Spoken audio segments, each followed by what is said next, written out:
ವಿಚಾರ, ಅಭಿವ್ಯಕ್ತಿ, ನಂಬಿಕೆ, ಧರ್ಮ ಮತ್ತು ಉಪಾಸನೆಯ ಸ್ವಾತಂತ್ರ್ಯವನ್ನು ಸ್ಥಾನಮಾನ ಮತ್ತು ಅವಕಾಶಗಳ ಸಮತೆಯನ್ನು ದೊರೆಯುವಂತೆ ಮಾಡುವುದಕ್ಕಾಗಿ ವ್ಯಕ್ತಿ ಗೌರವ, ದೇಶದ ಏಕತೆ ಮತ್ತು ಸಮಗ್ರತೆಗಾಗಿ ಎಲ್ಲರಲ್ಲೂ ಭ್ರಾತೃತ್ವ ಭಾವನೆಯನ್ನು ಉಳಿಸುವುದಕ್ಕೆ ದೃಢ ಸಂಕಲ್ಪ ಮಾಡಿ ನಮ್ಮ ಸಂವಿಧಾನ ಸಭೆಯಲ್ಲಿ 1949 ಇಸವಿ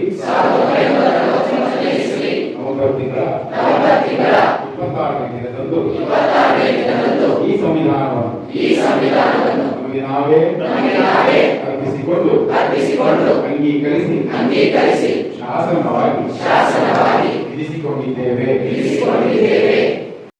ಮಾದಕ ವಸ್ತು, ತಂಬಾಕು ವಸ್ತುಗಳ ಸೇವನೆಯು ನನಗೆ ಮತ್ತು ಮಾನವ ಸಮಾಜಕ್ಕೆ ಮಾರಕವೆಂದು ಇದರಿಂದ ಮಾನವನ ದೇಹವಲ್ಲದೆ ಮನಸ್ಸು ಮತ್ತು ಸ್ವಾಸ್ಥ್ಯ ಸಮಾಜ ಅನಾರೋಗ್ಯ ಪೀಡಿತವಾಗುತ್ತಿರುವುದು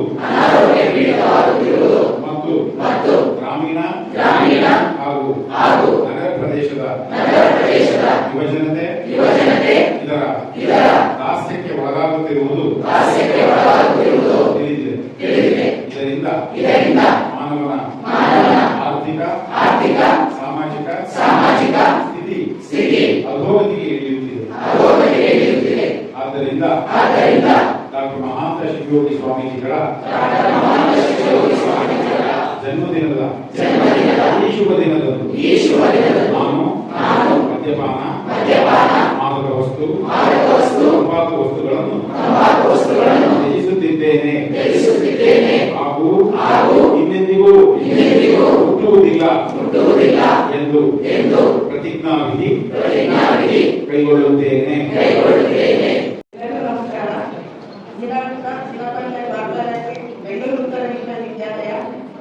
ಮದ್ಯಪಾನ ಸಂಯಮಕ್ಕೆ ಆರೋಗ್ಯ ಇಲಾಖೆ ಪೊಲೀಸ್ ಇಲಾಖೆ ಎಲ್ಲ ಸಹಾಯಕರಾಗಿದ್ದು ವ್ಯಸನ ಮುಕ್ತ ದಿನಾಚರಣೆ ಅಂತ ಆಚರಿಸ್ತಾರೆ. ಯಾಕೆ ಇವತ್ತು ವ್ಯಸನ ಮುಕ್ತ ದಿನಾಚರಣೆ ಅಂದ್ರೆ ಈಗ ನೋಡಿದ್ವಿ ಇದೇ ಮಹಂತೇಶ್ವರ ಸಂಸ್ಥಾನದ ಮಠದ ಡಾಕ್ಟರ್ ಮಹಾಂತ ಶಿವಯೋಗಿಗಳ ಸ್ವಾಮೀಜಿಯವರ ಜನ್ಮ ದಿನಾಚರಣೆ ಇತ್ತು. ಆವಾಗ ಹೆಸರಲ್ಲೇ ವ್ಯಸನ ಮುಕ್ತ ದಿನಾಚರಣೆ ಮಾಡಿದ್ವಿ. ಆ ಸ್ವಾಮೀಜಿ ಬರೀ ದಾಸೋಹ ಅಷ್ಟು ಮಾತ್ರ ಸೀಮಿತ ಆಗಿಲ್ಲ. ಜೋಡಿಗಳು ಮನೆ ಯಾರು ನಿಮ್ಮಲ್ಲಿ ವ್ಯಸನ ಇವಾಗ ಅವರು ನಮ್ಗೆ ಅಭಿಮಾನಿ ಇದರೊಳಗೆ ದಾನವಾಗಿ ಅಂತ ಕೇಳ್ತೀವಿ. ಅಂದ್ರೆ ನೀವು ಯಾರು ತಂಬಾಕು, ಮದ್ಯಪಾನ ಯಾವುದೇ ರೀತಿಯಾದ ಶಿಷ್ಟಾಚಾರಗಳಿಗೆ ನಿರ್ವಹಣೆ ನೀವು ಅವರ ಸ್ವಚ್ಛವಾಗಿರ್ಬೇಕು. ನೀವು ಸಮಾಜದಿಂದ ಅಷ್ಟೇ ಪಣಕರ್ತವನ್ನು ಹೋರಾಡಿದ ವ್ಯಕ್ತಿ ದೇವೇಶವಾಟಿಕೆಯಿಂದ ಹೋರಾಡೋದು ಎಲ್ಲ ಇತರ ವ್ಯಸನಕ್ಕೆ ಅವರು ತುಂಬಾ ವಿರೋಧ ವ್ಯಕ್ತಪಡಿಸಿ ಹಳ್ಳಿ ಹೋಗಿ ಅವರು ಈ ತರ ಆಂದೋಲನೆ ಬೆಂಕಿ ಏನು ಸುಡುತ್ತೆ, ದೇಹವನ್ನು ಮಾತ್ರ ಸುಡುತ್ತೆ. ಆದ್ರೆ ಮದ್ಯಪಾನ ದೇಹ ಮತ್ತು ಆತ್ಮ ಎರಡನ್ನೂ ಸುಡುತ್ತೆ. ಯಾರು ಹೇಳಿದ್ದು? ಮಹಾತ್ಮ ಗಾಂಧಿಯವರು. ಅದರಿಂದ ನಾವು ಮದ್ಯಪಾನ, ಮಾದಕ ವಸ್ತು ಇವೆಲ್ಲ ಯಾವುದೇ ಅಂಶಕ್ಕೆ ಒಳಗಾಗ ನೀವು ಫ್ರೆಂಡ್ಸ್ ಅಂತ ಆಗಿರ್ಬೋದು, ನೀವು ಒಳಗಾಗ ಸುಲಭ. ಒಂದು ದುಷ್ಟಕ್ಕೆ ನೀವು ಪಡ್ಕೊಳ್ಳೋದು ಸುಲಭ ಆಗಲ್ಲ, ಪಡ್ಕೊಳ್ಳೋದು ತುಂಬಾ ಕಷ್ಟ. ಯೋಜನೆ ಜಾಗೃತಿ ಮೂಡಿಸುವ ವಾರ್ತಾ ಒಂದು ಕಾರ್ಯಕ್ರಮ ಹಮ್ಮಿಕೊಂಡಿದ್ದೀವಿ. ಇದಕ್ಕೆ ನಾವು ಎನ್ಫೋರ್ಸ್ ಅವೇರ್ನೆಸ್ ಅಂತ ಜಿಲ್ಲಾಧಿಕಾರಿಗಳು ಮಾಡ್ತಾರೆ. ಪ್ರತಿ ಪೊಲೀಸ್ ಇಲಾಖೆ ಅಂದ್ರೆ ಎಲ್ಲ ಜಿಲ್ಲೆಯಲ್ಲಿ ಯಾವ್ಯಾವ ಮದ್ಯಪಾನ ಸಿಗ್ಬೇಕು, ಆದಷ್ಟು ನಾವು ಅದನ್ನ ಕಡಿಮೆ ಮಾಡಬೇಕು. ಡ್ರಗ್ಸ್ ಟ್ರಾಫಿಕಿಂಗ್ ಇರಬಾರ್ದು ಅಥವಾ ಇನ್ನೊಂದು ಮದ್ಯಪಾನ ಇರ್ಬೋದು, ಎಲ್ಲದನ್ನು ಕಡಿಮೆ ಮಾಡೋಕ್ಕೆ ಕ್ರಮ ಕೈಗೊಂಡಿದೆ. ಇದರಿಂದ ಇವತ್ತು ನಮಗೆ ಈ ಕಾರ್ಯಕ್ರಮಕ್ಕೆ ನಮ್ಮ ಬೆಂಗಳೂರು ಉತ್ತರ ವಿಶ್ವವಿದ್ಯಾಲಯದ ಪ್ರೊಫೆಸರ್ಗಳಾದ ಡಿ.ಕೆ. ರವಿ ಸರ್ ಬಂದಿದ್ದಾರೆ. ನಾನು ತುಂಬಾ ಖುಷಿ. ನಾನು ಸೆಂಟ್ರಲ್ ಕಾಲೇಜಲ್ಲಿ ಜನ್ಮದಿನ ಕಾನ್ಸಲ್ಟೇಷನ್ ಮಾಡಿದ್ದೆ. ಆಮೇಲೆ ಕೇಸ್ ಮಾಡಿದ್ರೆ ಅವ್ರು ಪ್ರತಿಯೊಂದು ಹೆಜ್ಜೆಯಲ್ಲಿ ನಾನು ಸಾಕಾಗ್ತಾರೆ ದರ್ಶನ ಮಾಡಿದ್ರು. ನಿಮಗೆಲ್ಲ ಸುಕೃತ ಅನ್ಕೊಳ್ಳಿ, ಎಷ್ಟು ಕಷ್ಟ ಆಗಿರೋದು. ಅಂದ್ರೆ ನೀವು ಅವರಿಂದ ನೀವು ಇನ್ನೂ ಜ್ಞಾನವನ್ನು ಪಡಿಬೇಕು. ಈ ತರ ಕಾರ್ಯಕ್ರಮಗಳಲ್ಲಿ ಅವರು ಆಹ್ವಾನಿಸಿ ಎಲ್ಲರೂ ಅಟೆಂಡ್ ಮಾಡಬೇಕು ಅಂತ ನಾನು ಬಯಸ್ತೀನಿ. ಆಮೇಲೆ ಅದೇ ರೀತಿ ಎಸ್ ಸಾಹೇಬರು ಬಂದಿದ್ದಾರೆ, ವಕೀಲ ಸಂಘದ ಅಧ್ಯಕ್ಷರು ಡಿ.ಎಚ್. ಸರ್, ಆರ್.ಸಿ.ಎಚ್. ಮೇಡಮ್, ಆಮೇಲೆ ಸುಮಲಾ ಮೇಡಮ್, ಮಹಬೂಬಿ ಸರ್,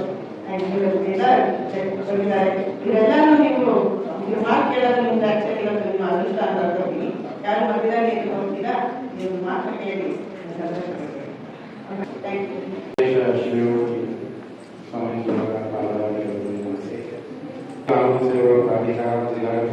ಜಿಲ್ಲಾ ಪಂಚಾಯತ್ ಕರ್ನಾಟಕ ರಾಜ್ಯ ಮದ್ಯಪಾನ ಸಂಗ್ರಹ ಮಂಡಳಿ ವಾರ್ತಾ ಮತ್ತು ಸಾರ್ವಜನಿಕ ಸಂಪರ್ಕ ಇಲಾಖೆ ಮತ್ತು ಬೆಂಗಳೂರು ಉತ್ತರ ವಿಶ್ವವಿದ್ಯಾಲಯ ಜಿಲ್ಲಾ ಪೊಲೀಸ್ ಆರೋಗ್ಯ ಮತ್ತು ಕುಟುಂಬ ಇಲಾಖೆ ಮತ್ತು ತ್ರಿಪುರಾ ಜಿಲ್ಲಾ ವಕೀಲರ ಸಂಘದ ಸಂಯುಕ್ತ ಆಶ್ರಯದಲ್ಲಿ ನಡೀತಾ ಇರತಕ್ಕಂತಹ ಈ ವ್ಯಸನ ಮುಕ್ತ ದಿನಾಚರಣೆಯ ಕಾಲೇಜು ವಿದ್ಯಾರ್ಥಿಗಳ ಹಕ್ಕುಗಳ ಕುರಿತು ಕಾನೂನು ಅರಿವು ಕಾರ್ಯಕ್ರಮವನ್ನು ಉದ್ಘಾಟನೆ ಮಾಡುವಂತಹ ಹಿರಿಯ ಸಿರಿ ನ್ಯಾಯಾಧೀಶರು ಮತ್ತು ಜಿಲ್ಲಾ ಕಾನೂನು ಸೇವಾ ಪ್ರಾಧಿಕಾರದ ಸದಸ್ಯ ಕಾರ್ಯದರ್ಶಿಗಳಾದ ಶ್ರೀ ಪ್ರಭು ನೀಲಾಶೆಟ್ಟಿ ಬಗ್ಗೆಯವರೇ, ಈ ಸಮಾರಂಭದ ಅಧ್ಯಕ್ಷತೆ ವಹಿಸಿರುವ ಜಿಲ್ಲಾ ವಕೀಲರ ಸಂಘದ ಅಧ್ಯಕ್ಷರಾದ ಶ್ರೀ ಎನ್ ಶ್ರೀನಿವಾಸ್ ಅವರೇ, ನಮ್ಮ ಬೆಂಗಳೂರು ಉತ್ತರ ವಿಶ್ವವಿದ್ಯಾಲಯದ ಮೌಲ್ಯಮಾಪನ ಸಚಿವರಾದ ಪ್ರೊಫೆಸರ್ ಗುಪ್ತಾ ಅವರೇ, ನಮ್ಮ ವಿದ್ಯಾಧಿಕಾರಿಗಳಾದಂತಹ ಪ್ರೊಫೆಸರ್ ಬಾಬುರಿ ಅವರೇ, ಡಾಕ್ಟರ್ ಶ್ರೀನಿವಾಸ್ ಅವರೇ, ಡಾಕ್ಟರ್ ಚಾರಿಣಿ ಅವರೇ, ಈ ಕಾರ್ಯಕ್ರಮದ ಮೂಲ ನಮ್ಮ ಜಿಲ್ಲಾ ಮತ್ತು ವಾರ್ತಾ ಜಿಲ್ಲಾ ಮತ್ತು ಸಾರ್ವಜನಿಕ ಸಂಪರ್ಕ ನಾಮಕಾಲದಲ್ಲಿ ಜಿಲ್ಲಾ ವಾರ್ತಾ ಮತ್ತು ಪ್ರಸಾರ ಹೇಳಿ ಈ ಸಾರ್ವಜನಿಕ ಸಂಪರ್ಕ ಇಲಾಖೆಯ ಅಧಿಕಾರಿಗಳಾದಂತಹ ಕರ್ಣ ಅವರೇ, ಈ ಕಾರ್ಯಕ್ರಮದಲ್ಲಿ ಪಾಲ್ಗೊಳ್ಳುವಂತಹ ಎಲ್ಲ ನಮ್ಮ ನೆಲೆಯ ಎಲ್ಲ ನಮ್ಮ ಅಧ್ಯಾಪಕ ಮಿತ್ರರೇ, ಅಧ್ಯಾಪಕೇತರ ವೃಂದವರೇ, ನನ್ನ ನೆಲೆಯ ವಿದ್ಯಾರ್ಥಿನಿದ್ದಾರೆ. ಬಹಳ ಒಳ್ಳೆಯ ಕಾರ್ಯಕ್ರಮ. ಬಹುಶಃ ಕಳೆದ ಆಗಬೇಕಿತ್ತು, ಬೇರೆ ಒತ್ತಡಗಳ ಮೇಲೆ ಮಾಡಲಿಕ್ಕೆ ಸಾಧ್ಯ ಆಗಲಿಲ್ಲ. ವಿಶೇಷವಾಗಿ ವಿದ್ಯಾರ್ಥಿಗಳಲ್ಲಿ ಈ ವ್ಯಸನ ಮುಕ್ತ ಭಾರತವನ್ನು ನಿರ್ಮಾಣ ಮಾಡತಕ್ಕಂಥ ಈ ಸಂದರ್ಭದಲ್ಲಿ ಈ ವ್ಯಸನ ಮುಕ್ತ ದಿನಾಚರಣೆಯನ್ನು ಆಚರಣೆ ಮಾಡಬೇಕು ಅನ್ನೋ ಉದ್ದೇಶದಿಂದ ನಮ್ಮ ಡಾಕ್ಟರ್ ಮಹಾಂತೇಶ ಶಿವಯೋಗಿ ಮಹಾಸ್ವಾಮಿಗಳು ಈ ಯುವ ಪೀಳಿಗೆಯನ್ನ ಸರಿದಾರಿಯಲ್ಲಿ ತರಬೇಕು, ನಮ್ಮ ಯುವ ಪೀಳಿಗೆಯನ್ನ ಯಾವುದಕ್ಕೂ ವ್ಯಸನಿಗಳಾಗಿ ಮಾಡಬಾರದು ಅನ್ನೋ ಉದ್ದೇಶದಿಂದ ಅವರದೇ ಆದಂತಹ ಒಂದು ಕೊಡುಗೆಯನ್ನು ಕೊಟ್ಟು ಬಹುಶಃ ಇಡೀ ರಾಜ್ಯದಲ್ಲಿ ಇವತ್ತು ಎಲ್ಲ ಶಿಕ್ಷಣ ಸಂಸ್ಥೆಗಳು ಕೂಡ ಈ ಕಾರ್ಯಕ್ರಮ ಆಗಿರ್ತಕ್ಕಂಥದ್ದು ಬಹಳ ಸಂತೋಷದ ವಿಷಯ. ಅದರಲ್ಲೂ ಕೂಡ ನಮ್ಮ ಬೆಂಗಳೂರು ಉತ್ತರ ವಿಶ್ವವಿದ್ಯಾಲಯದ ಎಲ್ಲ ಅತಿಥಿಗಳು ಬಂದಿದ್ದಾರೆ. ಬಹಳ ಪ್ರಮುಖವಾದಂತಹ ಕಾರ್ಯಕ್ರಮ. ಇನ್ನು ನಮ್ಮ UGC ಭಾರತದ ಸೇವಾ ಆಯೋಗಗಳು ಕೂಡ very particular that we organise lot of programmes.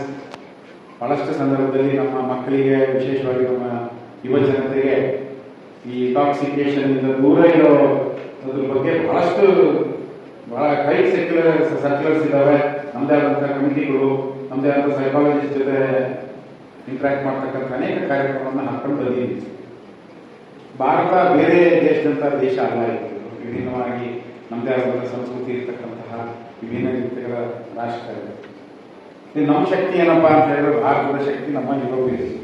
ಈ ರಾಷ್ಟ್ರ ಜಗತ್ತಿನಲ್ಲಿ ಅತ್ಯಂತ ಹೆಚ್ಚು ಜನಸಂಖ್ಯೆ ಹೊಂದಿರತಕ್ಕಂತಹ ಭಾರತದಲ್ಲಿರ್ತಕ್ಕಂತಹ ಬಹುಸಂಖ್ಯಾತರು ಯಾರು ಅಂದರೆ 65% ನಮ್ಮ ಯುವಜನ. ನಮ್ಮ ಯುವಕ ಯುವತಿಯರು 65% ಹೆಚ್ಚು ಜನಸಂಖ್ಯೆ ಇರ್ತಕ್ಕಂಥ ದೇಶ ಯಾವ್ದಾದ್ರು ಇದೆ, ಅದು ಭಾರತ ದೇಶ. ಅಭಿವೃದ್ಧಿ ಹೊಂದಿರತಕ್ಕಂಥ ನೀವು ಯಾವುದೇ ರಾಷ್ಟ್ರಕ್ಕೆ ಹೋಗ್ರಿ, ನೀವು ಹೇಳ್ರಿ ಎಲ್ಲ ಮುಂದಿನ ದೇಶಗಳ, ಅಮೆರಿಕಾಕ್ಕೆ ಹೋಗಿ 90+, ಚೈನಾಗೆ ಹೋಗಿ ಎಲ್ಲ 90+, ಜಪಾನ್ 90+, ಕೊರಿಯಾದಂಥ ರಾಷ್ಟ್ರದಲ್ಲೂ ಅದೇ ಸಮಸ್ಯೆ. ಸೊ ಈ ಜಗತ್ತು ಯಾಕೆ ಭಾರತನ್ನ ಕಂಡ್ರೆ ಎದುರ್ತಾರೆ ಅಂತ ಹೇಳಿದ್ರೆ, ಈ ರಾಷ್ಟ್ರದಲ್ಲಿ ಇರ್ತಕ್ಕಂಥ ಯುವ ಪೀಳಿಗೆ ಬಹಳ ಬಲಿಷ್ಠವಾಗಿರ್ತಕ್ಕಂಥ ಯುವ ಪೀಳಿಗೆ ರಾಷ್ಟ್ರದಲ್ಲಿ. ಸೊ ಈ ಯುವ ಪೀಳಿಗೆ ಇವತ್ತು ಬಹುಶಃ ನಾವು ಓದ್ತಾ ಇದ್ದಂಥ ಸಂದರ್ಭದಲ್ಲಿ ನಾವು ಬೆಳೆದು ಬಂದಂಥ ವಾತಾವರಣವನ್ನು ಕಂಪೇರ್ ಮಾಡಿದ್ರೆ, ಸ್ವತಂತ್ರ ಭಾರತದ ಸ್ವತಂತ್ರ ಸಂಗ್ರಾಮದ ಕಂಪಿನೂ ಇದ್ದಂಥ ಕಾಲ ನಮ್ಮದು. ನಾನು ಬಹಳ ಜನ ಪಾಠ ಮಾಡ್ತಾ ಇದ್ದಾರೆ, ಓಡಿಸ್ಕೊಂಡ ಸಮಯ ಹಳೆ ಕಥೆ ಹೇಳ್ತೀರಾ, ಎಲ್ಲ ಬಹಳ ಚೇಂಜ್ ಆಗ್ತಾ ಇರ್ತಾರೆ. ಜಗತ್ತು ಬಹಳ ಚೇಂಜ್ ಆಗಿದೆ ನಿಜ. ಸ್ವತಂತ್ರ ಭಾರತದ 80 ವರ್ಷಗಳ ಇತಿಹಾಸದಲ್ಲಿ ಬಹಳಷ್ಟು ಜನ ಈ ದೇಶವನ್ನು ಕಟ್ಟಲಿಕ್ಕೆ, ಸ್ವಾತಂತ್ರ್ಯವನ್ನು ಪಡೀಲಿಕ್ಕೆ ತಮ್ಮದಾದಂಥ ಕೊಡುಗೆಯನ್ನು ಕೊಟ್ಟಿದೆ. ಹಾಗಾಗಿ ಇವತ್ತು ನಮಗಿರುವಂಥ ಕಷ್ಟ ಇಲ್ಲ. ನಮಗೆ ಸರಿಯಾದ ಮಾರ್ಗದರ್ಶನ ಇರಲಿಲ್ಲ, ತಂತ್ರಜ್ಞಾನ ಇರಲಿಲ್ಲ, ಸೌಲಭ್ಯಗಳಿರಲಿಲ್ಲ, ಒಂದು ಕಡೆ ಹೋಗಕ್ಕೆ ಅವಕಾಶ ಇರಲಿಲ್ಲ. ಇಂಗ್ಲೀಷ್ ಅಂತ ತಲುಪರೆ ಕಲ್ತಿದ್ವಿ, ಇಂಗ್ಲೀಷ್ ಅರ್ಥ ಆಗ್ತಿರ್ಲಿಲ್ಲ, ಕನ್ನಡ ಈ ಪಕ್ಕದಲ್ಲಿ ಇಲ್ಲಿ ಸಿನಿಮಾ ನೋಡೋಕೆ ಹೋಗ್ತಿದ್ವಿ, ಪಕ್ಕದಲ್ಲಿ ನಾವು ಬರ್ತಿದ್ವಿ, ಅರ್ಥ ಆಗ್ತಿರ್ಲಿಲ್ಲ. ಹಳ್ಳಿಗಾಡಿನ ಸಮಸ್ಯೆಗಳು ನಮ್ಮ ಕಾಲದ್ದು. ಆದರೆ ನಿಮ್ಮ ಜನರೇಷನ್ಗೆ ಭಾರತ ಸ್ವತಂತ್ರ ನಂತರದ ಭಾರತದಲ್ಲಿ ಬಾಬಾ ಸಾಹೇಬ್ ಅಂಬೇಡ್ಕರ್ ಅವರು ಕೊಟ್ಟಂತಹ ಭಾರತದ ಸಂವಿಧಾನದ ಫಲ ನಮ್ಮನ್ನೆಲ್ಲ ಈ ಸ್ಥಿತಿಗೆ ತರಲಿಕ್ಕೆ ಕಾರಣ ಆಗಿದೆ. ಸಮಾಜದ ನಿರ್ಮಾಣ, ಆ ಸಮಾನತೆ ಕೊಟ್ಟಿದ್ದರಿಂದ ಎಲ್ಲರಿಗೂ ಕೂಡ ಶಿಕ್ಷಣ ಸಿಕ್ತು, ಎಲ್ಲರಿಗೂ ಕೂಡ ಎಲ್ಲ ಕ್ಷೇತ್ರದ ಅವಕಾಶಕ್ಕೆ ಇವತ್ತು ಅವಕಾಶ ಆಯಿತು. ಹಾಗಾಗಿ ಆದರೆ ದುರದೃಷ್ಟವಶಾತ್ ಏನಪ್ಪ ಪರಿಸ್ಥಿತಿ ಇದ್ದರೆ ಬಹಳಷ್ಟು ಸಂದರ್ಭದಲ್ಲಿ ನಮ್ಮ ಯುವಕ ಯುವತಿಯರು ಬಹಳ ಜಾಣರಿಲ್ಲ, ಯಾರು ದಡ್ರಿಲ್ಲ. ಆದರೆ ಯುವಕ ಯುವತಿಯರು ಯಾವುದಾದ್ರೂ ಒಂದು ಮಾದಕ ವಸ್ತುಗಳನ್ನ ತಂಬಾಕಿನಂಥದ್ದು ಅಥವಾ ಮದ್ಯಪಾನವನ್ನು ಮಾಡಿ ಒಂದ್ಸರಿ ಒಂದೇ ಒಂದು ಸಿಗರೇಟ್ ಸೇರ್ಕೊಂಡು ಅದೇನಾಗ್ತದೆ ಅಂತ ಸೇರಕ್ಕೆ ಹೋಗಿ ಮತ್ತೆ ಒಂದಿರೋದು 2 ಆಗ್ತದೆ, 20 ಆಗ್ತದೆ, 20 200 ಆಗ್ತದೆ, ಅದನ್ನು ಬಿಡೋದೇ ಇಲ್ಲ. ಒಂದು ಸರಿ ಚಟ ನೀವು ಮೈ ಊಡಿಸ್ಕೊಂಡು ಬಿಟ್ಟರೆ, ಚಟ ಹೆಂಗಪ್ಪ ಅಂದ್ರೆ ಮಾದಕ ವಸ್ತುಗಳ ಶಕ್ತಿ ಹೆಂಗಿರುತ್ತೆ ಅಂದ್ರೆ ಒಂದ್ಸರಿ ನೀವು ಅದರ ಸರಿ ಅನುಭವಿಸ್ಬಿಟ್ರೆ ನಾವು ಅದರ ದಾಸಾನುದಾಸರಾಗ್ತಕ್ಕಂತಹ ಅಪಾಯ ಇದೆ ಅನ್ನುವ ಸಂದೇಶವನ್ನ ಯುವ ಪೀಳಿಗೆಗೆ ತಲುಪಿಸ್ಬೇಕು, ಅವರ ಮನಸ್ಸುಗಳನ್ನ ಬದಲಾಯಿಸಬೇಕು ಅನ್ನೋ ಉದ್ದೇಶದಿಂದ ಪೂಜ್ಯ ಸ್ವಾಮೀಜಿಯವರು ಈ ಸಾಮಾಜಿಕ ಆಂದೋಲನವನ್ನು ಮಾಡಿ ನಮ್ಮೆಲ್ಲರಿಗೂ ಕೂಡ ಅರಿವನ್ನ ಮೂಡಿಸ್ತಕ್ಕಂತಹ ಕೆಲಸವನ್ನ ಇವತ್ತು ಮಾಡಿದ್ದಾರೆ. ಹಾಗಾಗಿ ಇವತ್ತು ನಮ್ಮ ಯುವ ಪೀಳಿಗೆ ವಿಶೇಷವಾಗಿ ನಾವು ಹೆಚ್ಚು ಇದ್ರ ಬಗ್ಗೆ ಗಮನ ಹರಿಸಬೇಕಾಗ್ತದೆ. ನಾವೆಲ್ಲ ಹಳೆ ಕಾಲದಲ್ಲಿ ಇದ್ದಂಗೆ ಎಲ್ಲ ಸಿಗರೇಟ್ ಸೇದಲ್ಲ, ಇವೆಲ್ಲ ಓಲ್ಡ್ ಸ್ಟೈಲ್ ಓಲ್ಡ್ ಫ್ಯಾಷನ್ ಹಂಗೆಲ್ಲ ಇಲ್ಲ ಅನ್ನೋ ಕಾಲ ಇದೆ ಇವತ್ತು. ಆದರೆ ನಮ್ಮ ಹಿತದೃಷ್ಟಿ ನಮ್ಮ ಮುಂದಿರ್ತಕ್ಕಂಥದ್ದು ಏನಪ್ಪ, ನಮ್ಮ ಗುರಿ ಇನ್ನೂ ನಮ್ಮ ಜಡ್ ಸಾಹೇಬ್ ನೋಡ್ರಿ, ರಾಣೆಬೆನ್ನೂರಿಂದ ಬಂದು ಇವತ್ತು ಈ ಜಿಲ್ಲೆಯ ಜುಡಿಷಿಯರಿನಲ್ಲಿ ಈ ಹೋಲ್ಡಿಂಗ್ ವೆರಿ ಹೈ ಪೊಸಿಷನ್ಸ್. ನಾಳೆ ಬರೋ ದಿನಗಳಲ್ಲಿ ಅವರು ಇನ್ನೂ ಬಹಳ ಉನ್ನತ ಮಟ್ಟಕ್ಕೆ ಹೋಗ್ತಾರೆ, ಹೈಕೋರ್ಟ್ ಜಡ್ಜ್ ಆಗ್ತಾರೆ. ಆದರೆ ಗ್ರಾಮೀಣ ಪ್ರತಿಭೆ ಇವತ್ತು ಆ ಸ್ಥಾನಕ್ಕೆ ಬರಬೇಕಾದ್ರೆ ಎಷ್ಟು ಕಷ್ಟಪಟ್ಟಿರಬೇಕು, ಅವ್ರು ಹಿಂದಿರ್ತಕ್ಕಂಥ ಶ್ರಮ. ಇವರು ಕೇಂದ್ರ ಸಂಘದ ಅಧ್ಯಕ್ಷರಿದ್ದಾರೆ, ನಮ್ಮ ಡಾಕ್ಟರ್ಗಳಿದ್ದಾರೆ, ನಮ್ಮ ಪ್ರೊಫೆಸರ್ಗಳಿದ್ದಾರೆ, ನಮ್ಮ ಕವನ ಎಷ್ಟು ಕಷ್ಟಪಟ್ಟಿದ್ದಾರೆ ಎಲ್ಲ ಒಂದೊಂದು ಸ್ಥಾನಮಾನ ಪಡೀಲಿಕ್ಕೆ ಅನ್ನುವಂಥದ್ದು. ಇವೆಲ್ಲರೂ ಇಷ್ಟು ಜನನೂ ಕೂಡ ನಿಮ್ಗೆ ಮಾದರಿ ಆಗ್ತದೆ. ನನಗಿನ್ನ ಡಾಕ್ಟರ್ಸ್ ನಿಮ್ಗೆ ಹೇಳ್ತಾರೋದ್ರಿಂದ ಏನೇನು ಅಪಾಯಗಳಾಗ್ತದೆ ಅಂತ ಒಂದು ಕಿವಿ ಮಾತು ನಾನು ಹೇಳಲಿಕ್ಕೆ ಬಯಸ್ತಕ್ಕಂಥದ್ದು, ದಯವಿಟ್ಟು ಯಾವುದೇ ಮಾದಕ ವಸ್ತುಗಳಿಗೆ ದಾಸರಾಗಬೇಡಿ. ಇನ್ನು ನಿಮ್ಗೆ ಜ್ಞಾನಕ್ಕೆ ದಾಸರಾಗಿ ಜ್ಞಾನವನ್ನ ಪಡೀರಿ. ಬಹಳಷ್ಟು ಸಂದರ್ಭದಲ್ಲಿ ಓದ್ರಿ, ಬರೀರಿ, ಪುಸ್ತಕ ಬರೀರಿ, ಬೇರೆ ಬೇರೆ ಸ್ಥಾನಮಾನಗಳನ್ನು ಪಡೀರಿ. ಬಡವರ ಕಣ್ಣೀರು ಉಳಿಸುವ ತಾಯಿ ಹೃದಯವನ್ನು ಬೆಳೆಸ್ತಾರೆ. ಈ ವ್ಯಸನಕ್ಕೆ ಒಂದ್ಸರಿ ಸಿಗಾಕೊಂಡ್ಬಿಟ್ಟು ಅದರ ದಾಸರಾದ್ರೆ ಅದರ ನಿಮ್ಮ ವೈಯಕ್ತಿಕ ಬೆಳವಣಿಗೆ, ವೈಯಕ್ತಿಕ ಆಸೆಗಳು ಈಡೇರಲಿಕ್ಕೆ ತೊಂದರೆ ಆಗ್ತದೆ. ವಿಶೇಷವಾಗಿ ವಿನಯ, ವಿಧೇಯತೆ, ಶ್ರದ್ಧೆ, ಕಠಿಣ ಪರಿಶ್ರಮದಿಂದ ನೀವು ನಿಜವಾಗ್ಲೂ ಕಷ್ಟಪಟ್ಟು ದುಡಿದ್ರೆ ಮಾತೃದೇವೋ ಭವ, ಪಿತೃದೇವೋ ಭವ, ಆಚಾರ್ಯ ದೇವೋ ಭವ, ಅತಿಥಿ ದೇವೋ ಭವ, ಇವು 4 ವಂಶಗಳ ನಮ್ಮ ಜೀವನದಲ್ಲಿ ಇಟ್ಕೊಂಡು ತಾಯಿಯೇ ದೇವರು, ತಂದೆನೇ ದೇವರು. ಇವು ಗುರು ತೋರಿದ ಮಾರ್ಗದಲ್ಲಿ ನಡೆಯಿರಿ. ಗುರುವಿನ ಗುಲಾಮನಾಗುವ ತನಕ ದೊರೆಯದನ್ನ ಮುಕ್ತಿ. ಗುರುಗಳು ಏನ್ ಹೇಳ್ತಾರೆ, ಜ್ಞಾನ ಸಂಪಾದನೆ ಮಾಡಿ, ಕಷ್ಟಪಡಿ, ವಿನಯ ವಿಧೇಯತೆಯಿಂದ ನಡ್ಕೊಳ್ಳಿ, ನ್ಯಾಯ ಧರ್ಮವನ್ನು ಪಾಲಿಸಿ.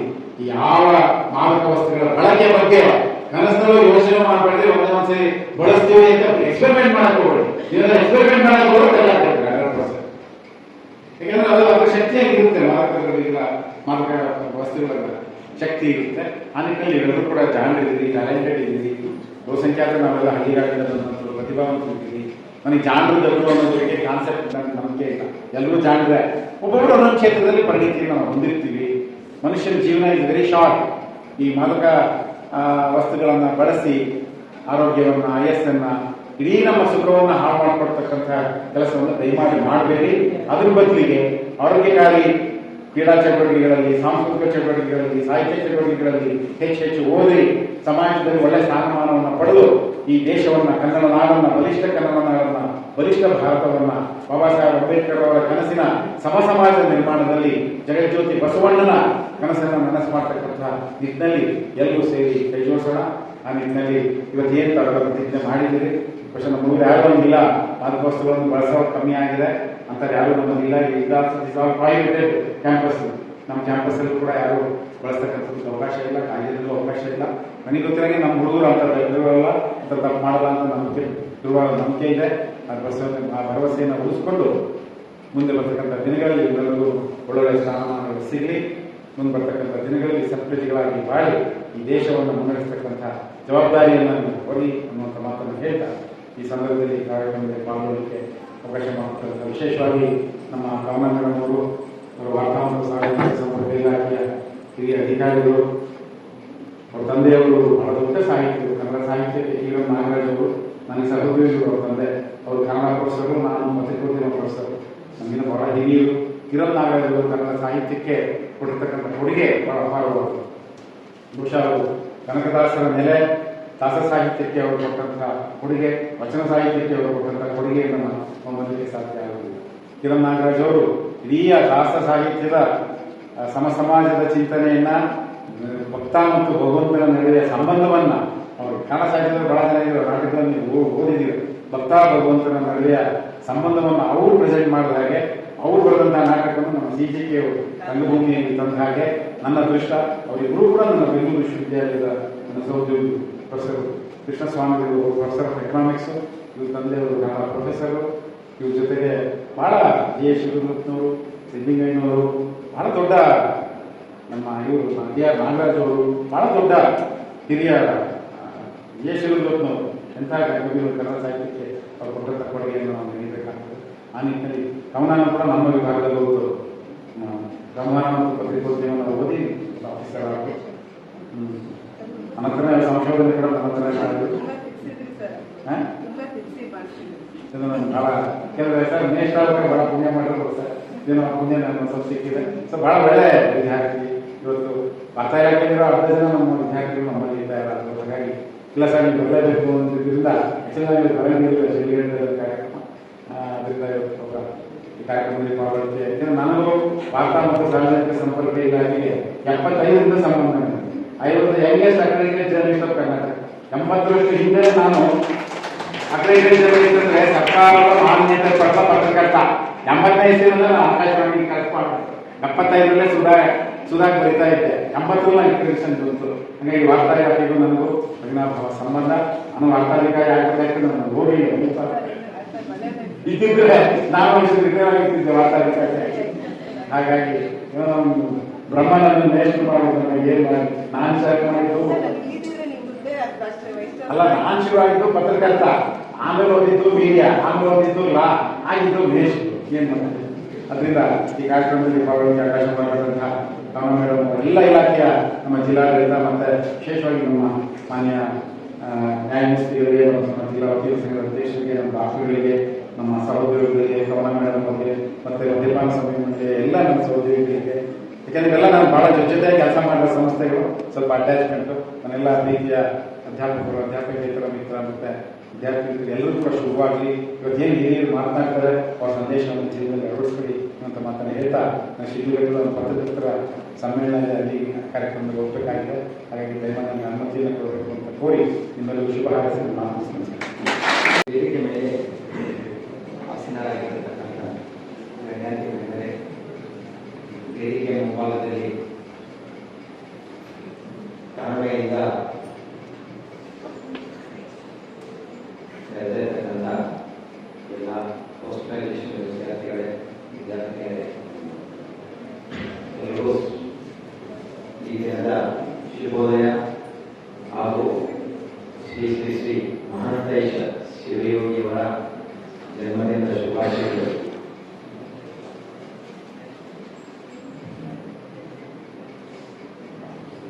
ನನಗೆ ವಿಷಯ ಹೇಳಿದ್ರು ಕಮಲಗಳನ್ನು, ಬಟ್ ಮರ್ತೋಗಿತ್ತು. ನಾನು ಪ್ರಿಪೇರ್ ಆಗಿ ಏನೋ ಏನು ಅಂತ ಬರಲಿಲ್ಲ. ಸೊ ಅದೇ ಫೈನ್. ಸೊ ಎಷ್ಟು ಇಂಪಾರ್ಟೆಂಟ್ ಟಾಪಿಕ್ ಅಂತಂದ್ರೆ ಇದು ನಿಮ್ಮ ಮತ್ತೊಂದು ಕಾರ್ಯಕ್ರಮ ಇಟ್ಕೊಳ್ಳೋಣ. ಎದ್ ರಿಲೇಟೆಡ್ ಏನೇನು ಟಾಪಿಕ್ಸ್ ನಮಗೆ post graduation up to 23 years ನಿಮ್ಮ BC ಅವರು ಹೇಳಿದಂಗೆ ಸ್ಟೂಡೆಂಟ್ಸ್ ಅನ್ನೋದಕ್ಕಿಂತ ಯುವತಿಯರು ಈ ಏಜ್ ಅಲ್ಲಿ ಯಾವ ಟಾಪಿಕ್ಸ್ ಎದ್ ರಿಲೇಟೆಡ್ ಬೇಕು ಅಂತ ಹೇಳ್ಬಿಟ್ಟು ಒಂದು ಸ್ವಲ್ಪ ನಾವು ಹೇಳ್ತೀವಿ. ನಾವು ಒಂದು ಸ್ವಲ್ಪ ಚಾರ್ಟ್ ಮಾಡಿ ಸರ್ ಆಕ್ಚುಲಿ ಒಂದು ಕಾರ್ಯಕ್ರಮ ಮಾಡಬೇಕು ಅಂತ ಹೇಳಿದ್ರೆ ಅವಾಗ ಸೊ ನೀವು ಎಂಟು ಜಗತ್ತು ಅಥವಾ ಯಾರಾದರೂ ಓರಿಯೆಂಟೇಷನ್ ಅವೇರ್ನೆಸ್ ಕಾರ್ಯಕ್ರಮ ಇಟ್ಕೊಳ್ಳೋಣ. ಸೊ ಈ ದಿನ ನೀವೆಲ್ಲ ಪ್ರಮಾಣ ಮಾಡಿದ್ರಿ. ಪ್ರಮಾಣ ಮಾಡುವಾಗ ಕೆಲವು ಹೇಳ್ತಾ ಇದ್ದಾರೆ, ಕೆಲವರು ಹೇಳಲೇ ಇಲ್ಲ ಸರ್ ಅಂತ ಹೇಳಿದ್ರು. It's fine. ಸೊ ಕಂಪ್ಲೀಟ್ ನೀವು ಯಾವುದೇ ಒಂದು ವಿಷಯ ವಸ್ತು ಬಗ್ಗೆ ಅಬ್ಸ್ಟಿನೆನ್ಸ್ ಆಗೋ ಅವಶ್ಯಕತೆ. ಅಬ್ಸ್ಟಿನೆನ್ಸ್ ಅಂದ್ರೆ ಕಂಪ್ಲೀಟ್ ಡಿಟ್ಯಾಚ್ಮೆಂಟ್. ಇಲ್ಲ ನಾನು ನಾನ್ ವೆಜ್ ಮುಟ್ಟಲ್ಲ ಅಂದ್ರೆ ನೋ, ನಾನು ಸಿನಿಮಾ ನೋಡಲ್ಲ ಅಂದ್ರೆ ನೋ ಅನ್ನೋ ತರ ಮಾಡೋ ಅವಶ್ಯಕತೆ ಇಲ್ಲ. ಒಂದು ಸಂಗೋಪಾನದ ಒಂದು ಹೆಲ್ತಿ ಸೊಸೈಟಿನ ನಾವು ಸೃಷ್ಟಿ ಮಾಡ್ಬೇಕಂತಂದ್ರೆ ಟು ಮಚ್ ಇಸ್ ಟು ಬ್ಯಾಡ್. ಅದೊಂದು ಎಲ್ರಿಗೂ ಗೊತ್ತಿರುವಂತ ವಿಷಯ. ನಾವು ಪ್ರತಿಯೊಂದು what ever I speak it's a reputation. Especially high school ಮಕ್ಕಳು ಅವರೆಲ್ಲ ಬೇಕಾದ್ರೆ ಒಂದು ಸ್ವಲ್ಪ ಅಷ್ಟು ಏನೋ ಕೆಲವು ವಿಷಯಗಳ ಬಗ್ಗೆ ಅವೇರ್ನೆಸ್ ಇಲ್ಲದೆ ಇರ್ಬೋದು. ತಾವು ಪೋಸ್ಟ್ ಗ್ರಾಜುಯೇಷನ್ ಮಾಡ್ತಾ ಇದ್ದೀರಾ, ಸೊ ನಮಗೆ ಒಂದಲ್ಲ ಒಂದು ರೀತಿ ಕೇಳಿರ್ತೀರಾ, ಓದಿರ್ತೀರಾ. ವಾಟ್ ಎವರ್ ವಿ ಸ್ಪೀಕ್ ನಾವು, whatever vice chancellor spoken, whatever lecturer is going to speak, ನೀವು ಪ್ರತಿಯೊಂದನ್ನು ಅವೇರ್ ಇರುತ್ತೆ. ಜಸ್ಟ್ ನಾವು ಅದನ್ನ ರಿಪೀಟ್ ಮಾಡಬೇಕು ಅಷ್ಟೇ. ಸೊ ಹಾಗಾಗಿ ಸೊ ಅತಿಯಾದರೆ ಅನ್ನೋದು ವಿಷಯವಾಗುತ್ತೆ. ಈ ಒಂದು ಕೆಲವು ಏನೋ ಒಂದು ಕಾನ್ಸೆಪ್ಟ್ಸ್ ಇದಾವೆ, ಅದನ್ನು ನಾವು ಇಟ್ಕೊಂಡ್ರೆ ಸಾಕು. That will teachers how to construct our life ಅಂತ. ಸೊ ಇವತ್ತಿನ ಟಾಪಿಕ್ ಬಗ್ಗೆ ಒಂದು ಸ್ವಲ್ಪ ಮಟ್ಟಿಗೆ ಬೆಳಕು ಚೆಲ್ಲಬೇಕಂತಂದ್ರೆ, ಸೊ ವ್ಯಸನ ಮುಕ್ತ. ವ್ಯಸನ ಅನ್ನೋ ಪದ ಎಲ್ಲಿಂದ ಬಂದಿದೆ ಅಂತ ಯಾವ ಕೇಳಿದ ಇದರಲ್ಲಿ ಇರೋ ಗೊತ್ತಿಲ್ಲ ನಮಗೆ. ನೀವು ಕನ್ನಡ ಅಥವಾ ಸೈನ್ಸ್ ಸ್ಟೂಡೆಂಟ್ಸ್. ಸೊ ವೆಸಿನಿಸ್ ಅನ್ನೋ ಒಂದು ಸಾಂಸ್ಕ್ರಿಟ್ ವರ್ಡ್ ಇಂದ ಬಂದಿರುತ್ತೆ.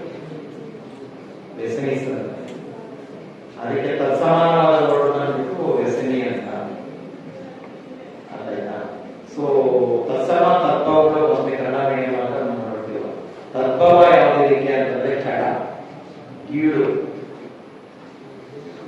ಸೊ ಇಷ್ಟರಲ್ಲೇ ಅರ್ಥ ಮಾಡ್ಕೋಬೇಕು ಈ ಪದಗಳು ಎಲ್ಲಿ ಉಪಯೋಗಿಸ್ತಾರೆ ಅಂತ. ಆಮೇಲೆ ಸ್ಟೂಡೆಂಟ್ಸ್ ಇನ್ನೊಂದು ಏನು ಆಕ್ಚುಲಿ ನಾನು ಹೇಳ್ತೀನಿ, ವ್ಯಸನ ಅಂದ ತಕ್ಷಣ don't think only drug addiction, ಬೇರೆ ಒಂದು ಲೈಂಗಿಕ ಇದ್ರದ್ದು ಅಡಿಕ್ಷನ್ ಅನ್ನೋದೇನಿಲ್ಲ. ವ್ಯಸನಿ ಅಂತಂದ್ರೆ ಮುಖ್ಯವಾಗಿ ನಾವು ಇಂಪಾರ್ಟೆಂಟ್ ಏನು ಅಂತಂದ್ರೆ ಒಂದು 5-6 ಇದಕ್ಕೆ ಆ ಪದ ಉಪಯೋಗಿಸ್ತೀವಿ ಅಡಿಕ್ಷನ್ ಅನ್ನೋದಕ್ಕೆ. ಈಗ ನೀವು ಮತ್ತೆ ಒಂದು ರಾಜ ಮಹಾರಾಜರ ಕಾಲದಲ್ಲಿ ಕೇಳಿರ್ಬೋದು, ವ್ಯಸನಿಗಳಾಗಿದ್ದರೆ ಏನಂತಂದ್ರೆ ಸೈನ್ಸ್ ಅಲ್ಲಿ ನಾವು ಸೈಡಿಸಮ್ ಅಂತೀವಿ. ಸೈನ್ಸ್ ಒಂಥರ ಜಾಸ್ತಿ ಹೊಡೆಯೋದು ಕಿರುಕುಳ ಕೊಡೋದು, ಅದನ್ನು ಒಂದು ವ್ಯಸನಿ. ಅದರಿಂದ ಅವ್ರಿಗೆ ಒಂದು ಪ್ರೆಷರ್ಸ್ ಇರುತ್ತೆ. ಭೇಟಿ ಆಡೋದು, ಅವ್ರು ಎತ್ತಿದ ತಕ್ಷಣ ಮಾಡೋದು ಅಂಟಿಗೆ ಹೋಗೋದು, ದಟ್ ಇಸ್ ಆಲ್ಸೋ ವ್ಯಸನಿ. ಸೊ ಹೀಗೆ ಈಗ ನಮಗೆ ಕಾಮನ್ ಲ್ಯಾಂಗ್ವೇಜ್ ಅಲ್ಲಿ ಮತ್ತು ಇವತ್ತಿನ ಕಾರ್ಯಕ್ರಮ ವ್ಯಸನ ಮುಕ್ತ ಅಂದ ತಕ್ಷಣ ನಮಗೆ ಇವೆಲ್ಲ ಲಿಟ್ರಲ್ ಮೀನಿಂಗ್ಸ್ ಏನಿರ್ತೋ ಅದನ್ನು ಬಿಟ್ಟು ಈ drug addiction, smoking, drinking, alcohol, drug abuse ಅನ್ನೋದಕ್ಕೆ ಕನ್ಫೈನ್ ಆಗುತ್ತೆ. ಸೊ ಇದನ್ನ ಯಾಕೆ ಇದ್ರ ಬಗ್ಗೆ ಅಂದ್ರೆ ಏನಾಗುತ್ತೆ, ಈಗ ನಮ್ಮ ಕಂಟ್ರೋಲ್ ಅಲ್ಲಿ ಇದೆಯಾ ಇದು ಅಥವಾ ಕಂಟ್ರೋಲ್ ಮೀರಿ ಹೋಗುತ್ತಾ ಏನೋ ಅನ್ನೋ ಒಂದು ವಿಷಯದ ಬಗ್ಗೆ ಒಂದು 2 ನಿಮಿಷ ಹೇಳ್ತೀನಿ ನಿಮಗೆ. ಅಡಿಕ್ಷನ್ ಅಂತಂದ್ರೆ VC ಸರ್ ತುಂಬಾ ಚೆನ್ನಾಗಿರೋದು. ಮೋಸ್ಟ್ಲಿ ಅವರಿಗೆ ಈ ಇದೆಲ್ಲ ಓದಿರ್ತಾರೆ ಗೊತ್ತಿಲ್ಲ. ನಮ್ದು ಈ reward centres in the brain ಮತ್ತೆ ಅದರ ದೇವ ಅಂತ, ಬಟ್ ಇಂಡೈರೆಕ್ಟ್ ಎಲ್ಲ ಹೇಳಿದ್ರು. ಏನಂತಂದ್ರೆ ಒಂದು 7 ಸ್ಟೆಪ್ಸ್ ಇದೆ ಯಾವ್ದಾದ್ರು ಒಂದು ಅಡಿಕ್ಷನ್ ಆಗ್ತದೆ. ಏನಂತಂದ್ರೆ first initiation stage. Initiation stage ಅಂದ್ರೆ ಬೈ ಆಕ್ಸಿಡೆಂಟಲ್ ಇದನ್ನ ಒಂದು ತಗೊಳ್ತೀರ ಒಂದು ವಸ್ತು, ಅದು ಪ್ಲೆಜರ್ಸ್ ಇರುತ್ತೆ. ಹೇಗೆ ಪ್ಲೆಜರ್ಸ್ ಇರುತ್ತೆ ಅಂತಂದ್ರೆ, ಈಗ for example before going to drug addiction pleasure, ನಿಮಗೆ ಫಸ್ಟ್ ಕ್ಲಾಸ್ ಬಂದ್ರೆ ಏನಾಗುತ್ತೆ? ಖುಷಿ ಆಗುತ್ತಾ? ಯಾವ್ದಾದ್ರು ಒಂದು ಒಳ್ಳೆ ಸಿನಿಮಾ ನೋಡ್ಕೊಂಡ್ರೆ ಖುಷಿ ಆಗುತ್ತೆ. ಯಾವ್ದಾದ್ರು ಒಂದು ಕಾಂಪಿಟೇಷನ್ ಅಲ್ಲಿ ಗೆದ್ರೆ, ಎಕ್ಸಾಮ್ ಚೆನ್ನಾಗಿ ಬರ್ತಿದ್ರೆ ಅದು ಫೇಲ್ ಆದ್ರೆ ಏನದು ಖುಷಿ ಮತ್ತೆ ದುಃಖ ಅನ್ನೋದು ಸೀಯಿಂಗ್ ಅದನ್ನ ಡಿಸೈಡ್ ಮಾಡೋ ಒಂದು ಬ್ರೈನ್ ಅಲ್ಲಿರೋ ಪಾರ್ಟ್ ಅನ್ನ ರಿವಾರ್ಡ್ ಸೆಂಟರ್ ಅಂತ ಹೇಳ್ತೀವಿ. ಮಿಡ್ ಬ್ರೈನ್ ಅಲ್ಲಿ ರಿವಾರ್ಡ್ ಸೆಂಟರ್ ಅಂತ ಹೇಳ್ತೀವಿ. ಈ ಯಾವುದು ಸುಮ್ಮನೆ ಏನೋ ಅನ್ಎಕ್ಸ್ಪ್ಲೈನಬಲ್ ಅಂತಲ್ಲ, ಅದಕ್ಕೆ ಬ್ಯೂಟಿ ಆಫ್ ಸೈನ್ಸ್ ಅಂತಂದ್ರೆ ರಿವಾರ್ಡ್ ಸೆಂಟರ್ ಅಂತ ಆಗಿರ್ತಾರೆ. ಲಿಂಬಿಕ್ ಸಿಸ್ಟಮ್ ಅಂತ ಅದರಲ್ಲಿ ಒಂದು 4-5 ಪಾರ್ಟ್ಸ್ ಇರುತ್ತೆ. ಅದರಲ್ಲಿ ನರ್ವ್ ಎಂಡಿಂಗ್ಸ್ ಇರುತ್ತೆ, ನ್ಯೂರಾನ್ಸ್ ಅಂತ ನರ್ವ್ಸ್. ಅದರಿಂದ ಒಂದು ಕೆಮಿಕಲ್ ಉತ್ಪಾದನೆ ಆಗುತ್ತೆ, ದಟ್ ಇಸ್ ಕಾಲ್ಡ್ ಡೋಪಾಮಿನ್. ಡೋಪಾಮಿನ್ ಅದು ಬಂದಾಗ ಅದು ಮೆಮೊರಿಗೆ ಮತ್ತು ಬೇರೆ ಪಾರ್ಟ್ಸ್ಗೆ ಹೇಳುತ್ತೆ signal.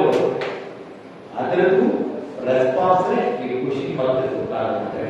Reward and suppressive.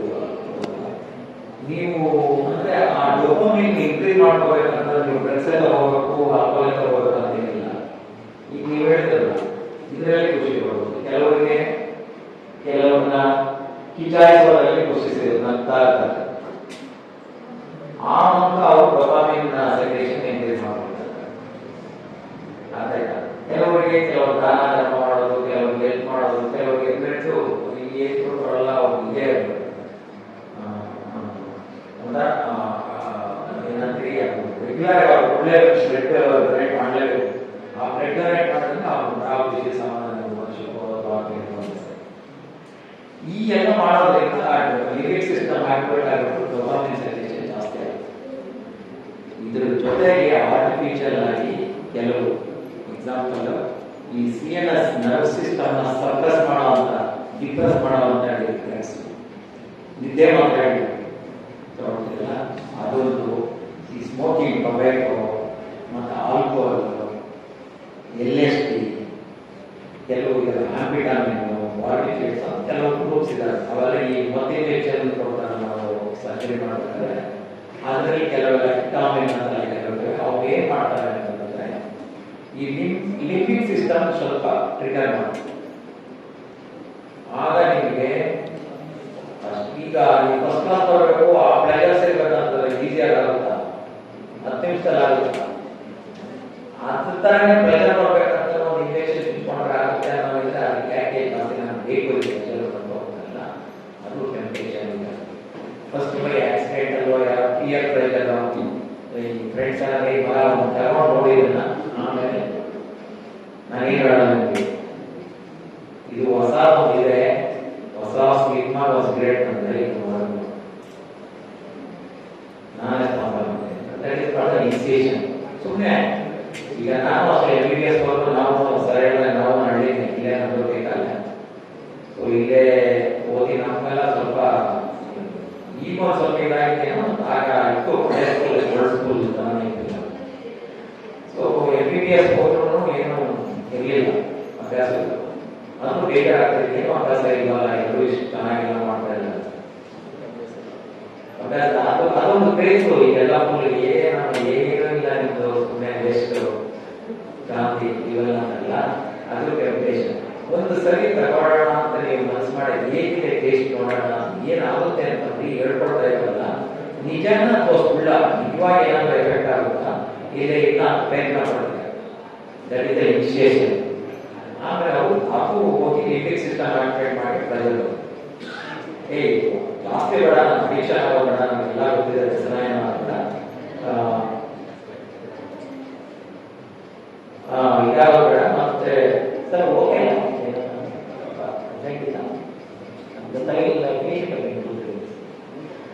So regular almost ಆಗ್ತದೆ ಸರ್. ಯಾಕಂದ್ರೆ ಆ ಪ್ರೆಷರ್ ಬೇಕಲ್ಲ, ಮೆಮೊರಿನಲ್ಲಿ ಇರುತ್ತೆ. ಅದು ರೆಗ್ಯುಲರ್ ಇದು ಒಂದು ಇನಿಷಿಯೇಷನ್ ಅಷ್ಟೇ ತಗೊಳ್ಳೋದು. ನೆಕ್ಸ್ಟ್ ಎಕ್ಸ್ಪೆರಿಮೆಂಟ್ ಮಾಡೋಣ, ಯಾವ ಇದ್ದಾರೆ ಆಕ್ಚುಲಿ ನಾವು ಎಕ್ಸ್ಪೆರಿಮೆಂಟ್ ಮಾಡೋದು.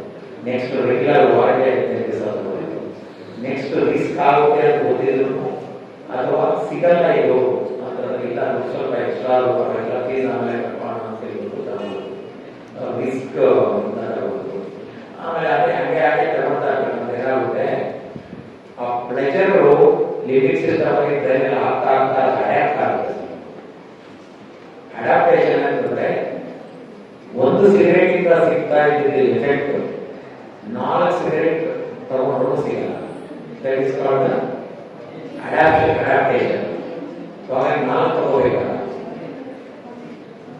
ಆಮೇಲೆ ಅದು ತಗೊಳ್ಳಿಲ್ಲ ಅಂದ್ರೆ ನಿಮಗೆ ಸೈಡ್ ಎಫೆಕ್ಟ್ ಸ್ಟಾರ್ಟ್ ಆಗುತ್ತೆ. ದಟ್ ಇಸ್ ಡಿಪೆಂಡ್ ಆಗಿದ್ದಾನೆ ಅಂತ ಮತ್ತೆ ಅದರ ಟಾಕ್ಸಿಸಿಟಿ ಲೆವೆಲ್ ಹೋಗ್ಬಿಟ್ಟು ಅದು ರಿವರ್ಸ್ ಸ್ಟಾರ್ಟ್ ಆಗುತ್ತೆ. ಈ ತರ ಸರ್ ಅದನ್ನೇ ಹೇಳಿದ್ರು, ನೀವು ಎಕ್ಸ್ಪೆರಿಮೆಂಟ್ ಮಾಡಕ್ ಹೋದ್ರಿ ಅಥವಾ ಟೆಸ್ಟ್ ಮಾಡಕ್ ಹೋದ್ರಿ ಇಷ್ಟು ವಿಲ್ ಬಿಕಮ್ ಡೆಸ್ಟಿನೀಸ್. ಸೊ ಅದರಿಂದ ಏನೇನೋ ಡಿಸ್ಅಡ್ವಾಂಟೇಜ್ ಆಗುತ್ತೆ, ಫ್ಯಾಮಿಲಿಗೆ ಏನಾಗುತ್ತೆ, ನಿಮ್ಗೆ ಏನಾಗುತ್ತೆ, ಸೊ ನಿಮ್ಮ ಬಾಡಿ ಹೇಗೆ ಬಿಹೇವ್ ಮಾಡುತ್ತೆ ಆಫ್ಟರ್ವರ್ಡ್ಸ್ ಅನ್ನೋದೆಲ್ಲ ಅಂತ ಸುಮಾರು ನೀವು ನೋಡಿರ್ತೀರ. ಅಥವಾ ಇಲ್ಲ ಅಂತಂದ್ರೆ ನಿಮಗೆ ಈ ಟಾಪಿಕ್ ಬಗ್ಗೆ ಏನಾದರೂ ಇನ್ನಷ್ಟು ಒಂದು ಸ್ವಲ್ಪ ವಿವರಣೆಗಳು ಏನಾದ್ರು ಬೇಕು ಅಂತಂತಂದ್ರೆ ತಿಳಿಸಿದ್ರೆ ನಾನು ಇನ್ನೊಂದ್ಸರಿ ಸಪ್ರೇಟ್ ಆಗಿ ಬೇಕಾಗುತ್ತೆ ಇನ್ನೊಂದು ವರ್ಣರಂಜಿತವಾಗಿ ಹೇಳ್ಬೋದು. ಸೊ ಹಾಗಾಗಿ ಸೊ ಇದನ್ನ ನನ್ನ ಇದರಲ್ಲಿ ಕೆಲವರು ಕಡೆ ಇಂಟರ್ಪ್ರಿಟ್ ಮಾಡ್ತಾರೆ, ತಗೊಳ್ಳೋದೇ ಇದ್ರೆ very well and good, inception ಆಗಲ್ಲ, ಅಡಿಕ್ಷನ್ ಅನ್ನೋ ಪ್ರಶ್ನೆ ಬರಲ್ಲ. ಇಲ್ಲ ನಾನು ಲಿಮಿಟ್ ಅಲ್ಲಿ ಇರ್ತೀನಿ, ನನ್ನ ಕಂಟ್ರೋಲ್ ಆಗಿದೆ, ನಾನು ಸೋಷಿಯಲ್ ಡ್ರಿಂಕು ಅಥವಾ ಸೋಷಿಯಲ್ ಇದು ಅಂತ ಏನಾದರೂ ಮಾಡುವಂತ ಒಂದು ಪದ್ಧತಿಯನ್ನು ಉಪಯೋಗಿಸ್ಕೊಡ್ತೀರಾ. So that is also it's left you. ಇದರಲ್ಲಿ ಇವಾಗ ನಾವು ಈ ಪ್ಲೆಜರ್ ಅನ್ನೋದನ್ನು ಪ್ರತಿಯೊಬ್ಬರು ಪ್ಲೆಜರ್ ಇಲ್ಲ ಸ್ವಲ್ಪ 24 ಗಂಟೆನಲ್ಲಿ ಎಕ್ಸೈಟೇಷನ್ ಮತ್ತೆ ಡಿಪ್ರೆಷನ್ ಅಂದ್ರೆ ನಾಟ್ ಎಕ್ಸಾಕ್ಟ್ಲಿ ಸ್ವಲ್ಪ ಪ್ಲೆಜರ್ ಪಾಸಿಟಿವ್ ಆಗಿರ್ತೀವಿ, ಇಲ್ಲ ಅಂತಂದ್ರೆ ಇವಾಗ ಯಾವುದೋ ಒಂದರಿಂದ ನಾವು ಕರೆಕ್ಟ್ ಆಗುತ್ತೆ, ಸಂತೋಷ ಆಗುತ್ತೆ, ಎಕ್ಸೈಟ್ ಆಗ್ತಾರೆ, ಇರಬೇಕು. ಅದನ್ನು ಆರ್ಟಿಫಿಷಿಯಲ್ ಆಗಿ ಕ್ರಿಯೇಟ್ ಮಾಡ್ಕೊಳ್ಳುವಂತ ಒಂದು ರೀತಿಗೆ ಅಡಿಕ್ಷನ್ ಆಗಿ 6ನೇದು 7ನೇದು 8ನೇ ಒಂದು ಸ್ಟೆಪ್ಗೆ ನಾವು ಹೋದ್ರೆ ಅದರಿಂದ ತುಂಬಾ ಬಾಡಿಗೆ, ಸೊಸೈಟಿಗೆ, ಫ್ಯಾಮಿಲಿಗೆ, ಎಲ್ಲರಿಗೂ ನಮ್ಮ ಸಂಸ್ಕೃತಿಗೆ ಎಲ್ಲಾನು ತೊಂದರೆ ಆಗುತ್ತೆ. ಸೊ ಹಾಗಾಗಿ ತಾವು ತಗೊಂಡಿಲ್ಲ ಅಂದ್ರೂ ಇನ್ನೂ ಸ್ವಲ್ಪ ಜೂನಿಯರ್ಸ್ 8, 9, 10 ಇಲ್ಲ ಅಕ್ಕಪಕ್ಕದವರು ಯಾರನ್ನ ಇದ್ರೆ ಸಾಧ್ಯವಾದರೆ ಇದ್ರ ಬಗ್ಗೆ ಈ ತರ ತೊಂದರೆ ಆಗುತ್ತೆ. ಪ್ಲಸ್ ಒಂದ್ಸರಿ ಅಡಿಕ್ಷನ್ ಆದ್ರೆ ಬೇರೆ ಮಾಡೋದು patients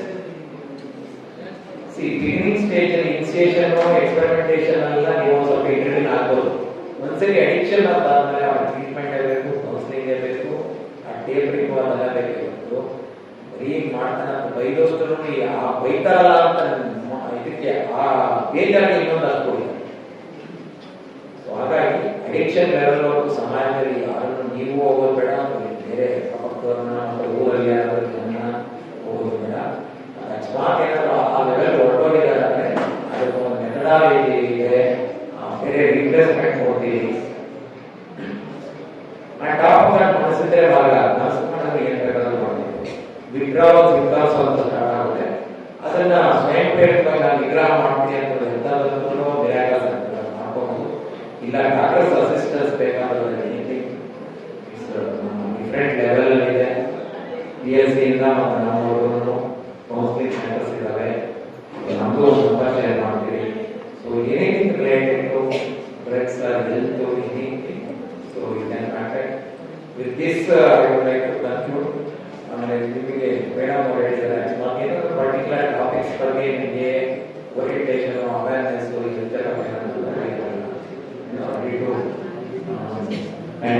with this I will thank guests and students for patiently and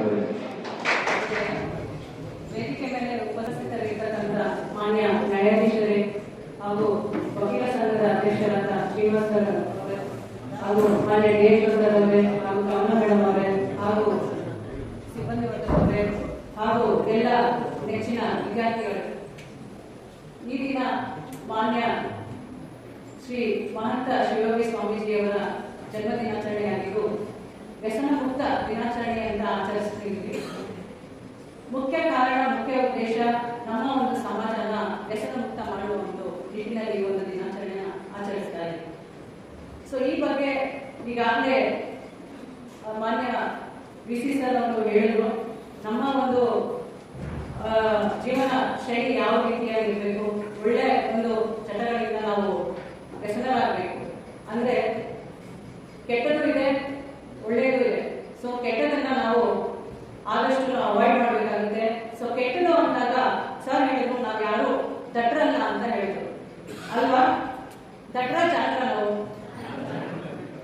ಜಾನರ ದಯವಿಟ್ಟು ವ್ಯಸನ ಅನ್ನುವಂತ ಒಂದು ಏನಿದೆ, ನಾವು ಯಾಕೆ ಇದ್ರ ಬಗ್ಗೆ ತಿಳ್ಕೋಬೇಕು, ಇದರಿಂದ ಆಗುವಂತ ಒಂದು ಸಾಮಾಜಿಕ ಒಂದು ಏನು ತೊಡಕುಗಳಿರ್ಬೋದು, ಆ ಫ್ಯಾಮಿಲಿ ಮತ್ತೆ ಪರ್ಸನ್ ಫ್ಯಾಮಿಲಿ ಅವ್ರಿಗೆ ಆಗುವಂತ ಒಂದು ಇಲ್ ಎಫೆಕ್ಟ್ಸ್ ಅಂತ ದುಷ್ಪರಿಣಾಮಗಳ ಬಗ್ಗೆ ನೀವು ಅರಿವಿರಬೇಕು ಒಂದು. ಸೊ ಈ ಬಗ್ಗೆ ನೀವು ನಿಮ್ಮ ಒಂದು ಕರ್ತವ್ಯ ಏನು ಇದನ್ನು ಸಹ ತಾವು ದಯವಿಟ್ಟು ತಿಳ್ಕೊಳ್ಳಿ. ಸೊ ಈಗಾಗಲೇ ನಮ್ಮ ಒಂದು ಇಲಾಖೆಯಲ್ಲಿ NTCP ಅನ್ನುವಂತ ಒಂದು ಘಟಕ ಇದೆ, ತಂಬಾಕು ನಿಯಂತ್ರಣ ಒಂದು ಘಟಕ ಅಂತ ಒಂದು ನಮ್ಮಲ್ಲಿ ಇದೆ. ಸೊ ಈ ಒಂದು ಘಟಕದಲ್ಲಿ ಎಲ್ಲಾ ವರ್ಕ್ ಪ್ಲೇಸಸ್, ಎಲ್ಲಾ ಯೂನಿವರ್ಸಿಟೀಸ್ ಮತ್ತೆ ಎಲ್ಲಾ ಒಂದು ಶಾಲೆಗಳನ್ನ ತಂಬಾಕು ಮುಕ್ತ ಶಾಲೆ ಅಂತ ಅಥವಾ ತಂಬಾಕು ಮುಕ್ತ ಸಂಸ್ಥೆ ಅಂತ ಘೋಷಣೆ ಮಾಡಿದ್ವಿ.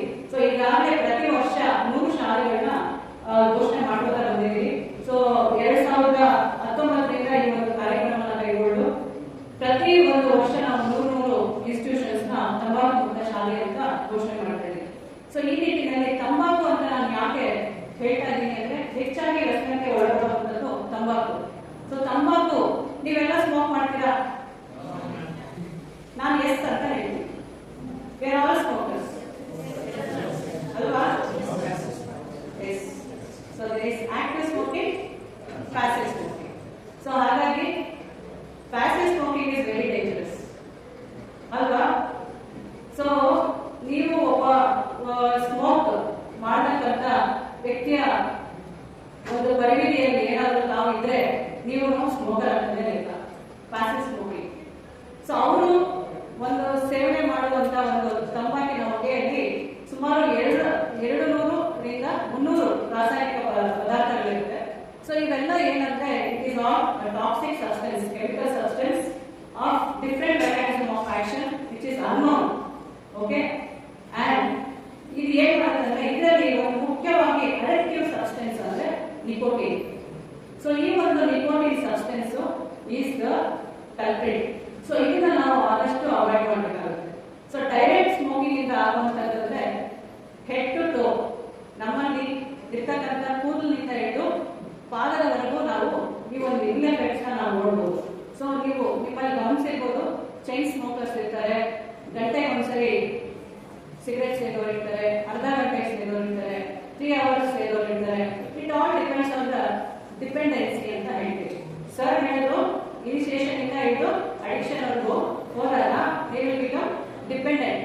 ಓಕೆ, ಸೊ ಡಿಪೆಂಡೆಂಟ್ ಅಂದ್ರೆ ಆ ಒಂದು ವಸ್ತು ಇಲ್ಲದೆ ಅವರ ಒಂದು ಡಿಸಿಷನ್ ಆಗೋದಿಲ್ಲ.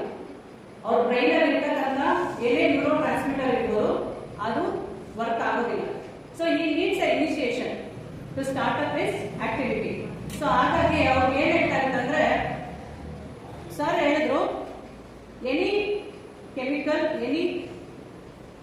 ಈಗ ನಾವು ಏನ್ ಅಡಿಕ್ಟಿವ್ ಕೆಮಿಕಲ್ ಅಂತ ಏನ್ ಹೇಳ್ತೀವಿ ಅದರಲ್ಲಿ ಹ್ಯಾಲುಸಿನೋಜನ್ಸ್ ಅಂತ ಬರುತ್ತೆ, CNS ಸ್ಟಿಮ್ಯುಲೆಂಟ್ಸ್ ಅಂತ ಬರುತ್ತೆ, ಓಪಿಯಾಟ್ಸ್ ಅಂತ ಬರುತ್ತೆ, and naturally other opiates and opiate like substances.